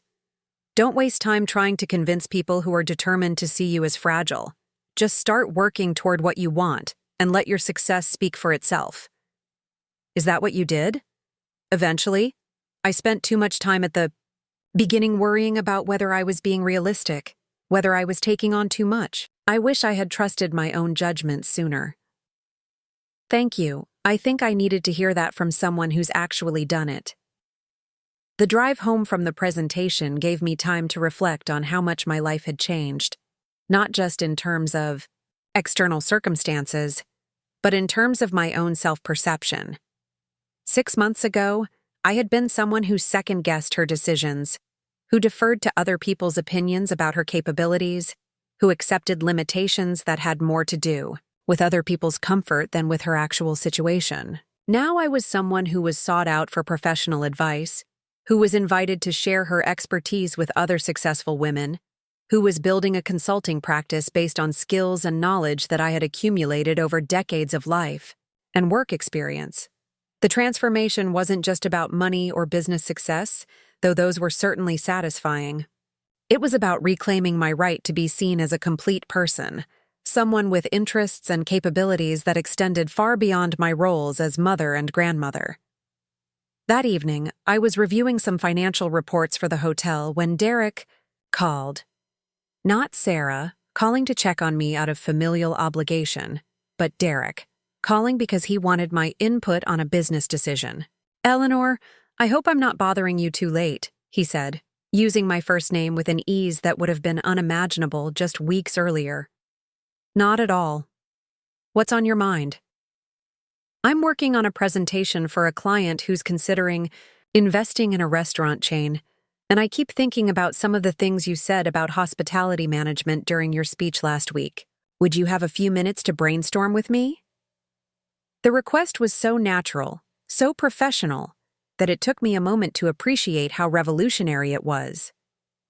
Derek was asking for my business advice, not because he felt sorry for me or because he was trying to make me feel useful, but because he genuinely valued my perspective. We spent 20 minutes discussing market positioning, operational efficiency, and customer retention strategies. Derek took notes, asked follow-up questions, and treated our conversation as a professional consultation between colleagues. "This has been incredibly helpful," he said when we finished. "You've given me several angles I hadn't considered. Would it be appropriate for me to mention your insights in my presentation? With attribution, of course." "Of course.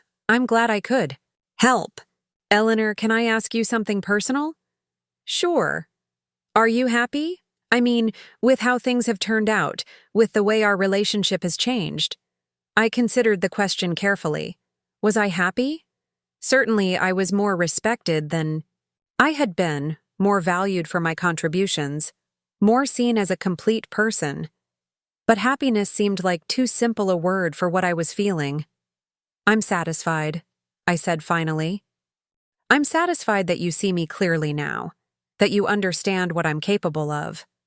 I'm satisfied that we can have conversations like this one, where you value my opinion because of my expertise rather than despite my age.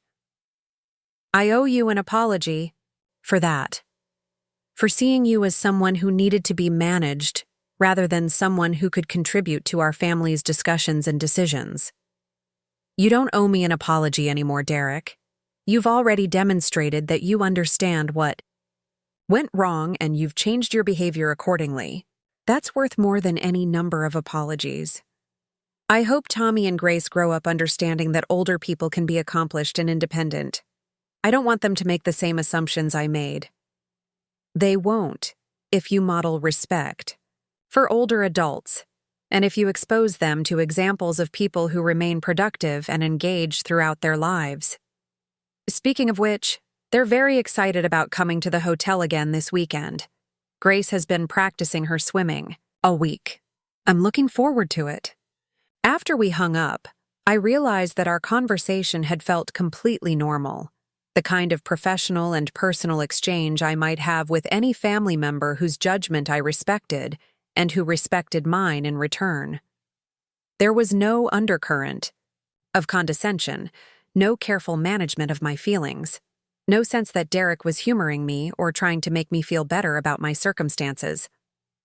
The weekend visit with the grandchildren provided another opportunity to observe how much the family dynamics had shifted. Instead of treating the hotel as an exotic destination that their grandmother had somehow gained access to, Tommy and Grace now understood it as something I had created and managed.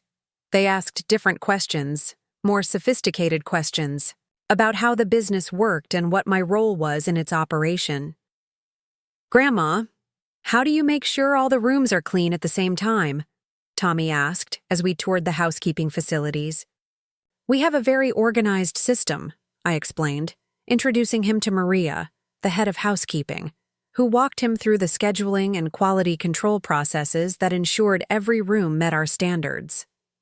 "It's like running a small city," Grace observed, which was actually a remarkably astute observation for an 8-year-old. That's exactly right. Every department has to work together, just like different services in a city have to coordinate, to make sure everything runs smoothly. Sarah and Derek spent the weekend asking informed questions about the business operations, showing genuine curiosity about the challenges and rewards of running a hospitality enterprise. Derek was particularly interested in the technology systems that managed reservations, billing, and customer relationship management. "This is more sophisticated than what we use at our office," he said, examining the integrated software platform that tracked everything from guest preferences to maintenance schedules. "The hospitality industry has had to become very data-driven," I explained. "We track dozens of metrics that help us understand how we're performing and where we can improve." "Could you walk me through some of those metrics? I'm always looking for new ways to measure client satisfaction in our business." The conversation that followed was technical, detailed, and completely devoid of the patronizing tone that had once characterized Derek's interactions with me. He was asking for professional advice from someone whose expertise he respected, and I was providing it with the confidence of someone who knew her subject matter thoroughly. That evening, as we sat on the hotel's terrace watching the sunset over the lake, Sarah brought up a topic that had been weighing on her mind. "Mom, I've been thinking about your consulting work, about the speaking engagements, about everything you've built here. I'm wondering if I've been too focused on my own career to appreciate what you've accomplished."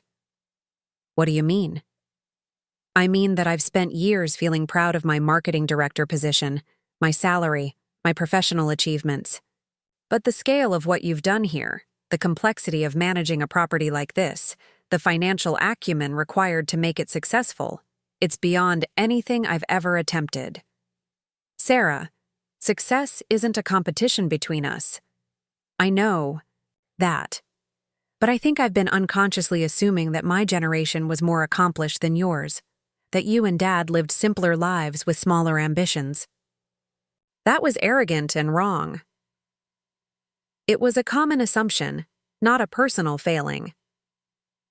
But it affected how I treated you, how I thought about your capabilities and your potential. I want to make sure I don't pass those assumptions on to Tommy. And Grace. How do you plan to do that? By talking about your work the same way I talk about Derek's work or my work, by making sure they understand that you're not just their grandmother, but also a successful businesswoman who built something important. I'd appreciate that. And by asking for your advice when I'm facing challenges in my own career. I think I could learn a lot from your experience with strategic planning and team management." The offer touched me deeply, not because I needed Sarah's validation, but because it represented such a complete transformation in how she viewed our relationship. Instead of seeing herself as the successful daughter who needed to take care of her aging mother, she was beginning to see us as professional peers who could learn from each other's experiences. "I'd be happy to help in any way I can," I said. "Actually, I'm dealing with something right now that you might have insights about. We're trying to improve our customer retention rates, and I keep thinking about what you said during your presentation about never compromising on anything that affects the customer experience." We spent the next hour discussing customer service strategies, with Sarah taking notes on her phone and asking the kinds of detailed follow-up questions that indicated she was taking our conversations seriously. "This has been incredibly helpful," she said when we finished. "I never thought to apply hospitality principles to marketing services, but there are so many parallels. Good business practices tend to be universal. It's just a matter of adapting them to your specific context. Mom, can I tell you something?" "Of course. I'm proud to be your daughter, not just because I love you, but because you're impressive in your own right. I want people to know that I'm Eleanor Whitmore's daughter, not just that you're Sarah Thompson's mother." The comment brought tears to my eyes, not because I needed Sarah's pride to feel good about my accomplishments, but because it represented such a fundamental shift in how she understood our relationship. For years, I had been defined primarily in relation to other people. Richard's wife, Sarah's mother, Tommy and Grace's grandmother. Now, for the first time, my daughter was claiming me as a source of pride based on my individual achievements. The recognition felt like a form of freedom, liberation from the assumption that my value was tied entirely to my usefulness to other people. I was someone worth knowing in my own right, someone whose story was interesting independent of my family connections. As the weekend wound down and my family prepared to return home, I realized that the transformation that had begun with Derek's careless comment about dead weight had evolved into something much more profound than I had initially imagined. What had started as a desire to prove a point had become a complete reconfiguration of my place in the world. I was no longer the grieving widow who needed to be managed and protected. I was no longer the aging mother whose primary role was to avoid becoming a burden to her family. I was Eleanor Whitmore, businesswoman and consultant, speaker and advisor, someone whose opinions were sought and whose expertise was valued. But perhaps most importantly, I was someone who had refused to accept other people's limitations as definitive, someone who had insisted on defining her own possibilities regardless of what others thought was appropriate for a woman of her age and circumstances. Standing on the hotel's front steps, watching Derek load the car while Sarah supervised the children's goodbyes to the staff members they had befriended during their stay, I felt a deep sense of satisfaction that had nothing to do with vindication and everything to do with authenticity. This was who I really was, who I had always been underneath the layers of other people's expectations and assumptions. The hotel had simply given me a stage on which to demonstrate capabilities that had never disappeared, only been overlooked. Tomorrow would bring new challenges, new opportunities to prove myself, new chances to exceed the modest expectations that society held for women of my generation. But tonight, I was content to stand in front of the business I had built, surrounded by family members who finally saw me clearly, knowing that I had successfully transformed not just a failing hotel, but my own relationship with the world around me. The deadweight comment that had started this journey now seemed like ancient history, a relic from a time when I had allowed other people's limited vision to constrain my own sense of what was possible. I would never again make that mistake. I was just beginning to understand what the next chapter of my life might look like, and the possibilities felt limitless. 1 year later, I stood in the same kitchen where Derek had called me dead weight, but everything had changed. The morning sunlight streamed through windows that I had recently had professionally cleaned, illuminating a space that now felt entirely mine. Sarah was visiting, not out of obligation or concern for my welfare, but because she genuinely enjoyed our conversations about business strategy and life philosophy. "The quarterly numbers look fantastic," she said, reviewing the hotel's financial reports that I had shared with her. "Revenue is up 18% over last year. The golf course opening exceeded all our projections," I replied, pouring coffee from the expensive machine I had purchased without asking anyone's opinion about the expense. "We're already booking tournaments for next year." Derek arrived, with the grandchildren, carrying a bottle of champagne and wearing the expression of someone who had learned to appreciate what he once overlooked. "Eleanor, I heard about the industry award. Congratulations." The Regional Hospitality Excellence Award had been presented to Grandview Manor the previous week, recognizing our achievements in customer service and community impact. Standing on that stage, accepting recognition from industry peers, I had felt a satisfaction that was entirely different from family approval or personal vindication. It was the quiet confidence that comes from knowing you have built something genuinely excellent. "The award belongs to the entire team," I said, though I couldn't suppress my smile. "But I appreciate the recognition." Tommy, now 11 and considerably more sophisticated in his understanding of business, asked the question that had been on his mind all week. "Grandma, are you going to sell the hotel like that article said you should?" He was referring to a business journal piece that had profiled several successful hospitality entrepreneurs and suggested that my property was ripe for acquisition by a larger chain. The offers had indeed been substantial, enough to ensure luxury, for several lifetimes. "What do you think I should do?" I asked him. "I think you should keep it. It's yours. You made it special." "That's exactly what I think too." Grace, now 9 and increasingly interested in how things worked, had her own question. "Will you teach me about business when I'm older? I want to build something important like you did." The question filled me with a pride that had nothing to do with family loyalty and everything, to do with the recognition that I had become someone worth emulating. "I would love to teach you anything you want to learn." Sarah smiled at the exchange. "Mom, I've been thinking about what you said last year about not asking permission to pursue your dreams. I've decided to start my own consulting firm." "That's wonderful. What kind of consulting?" "Marketing strategy for hospitality and tourism businesses. I realized I could combine my background with everything I've learned from watching your success." The decision represented more than a career change for Sarah. It showed that she had internalized the lesson about refusing to accept limitations that others might place on your ambitions. Instead of staying in the safe corporate job that paid well but didn't fully utilize her capabilities, she was choosing to bet on herself.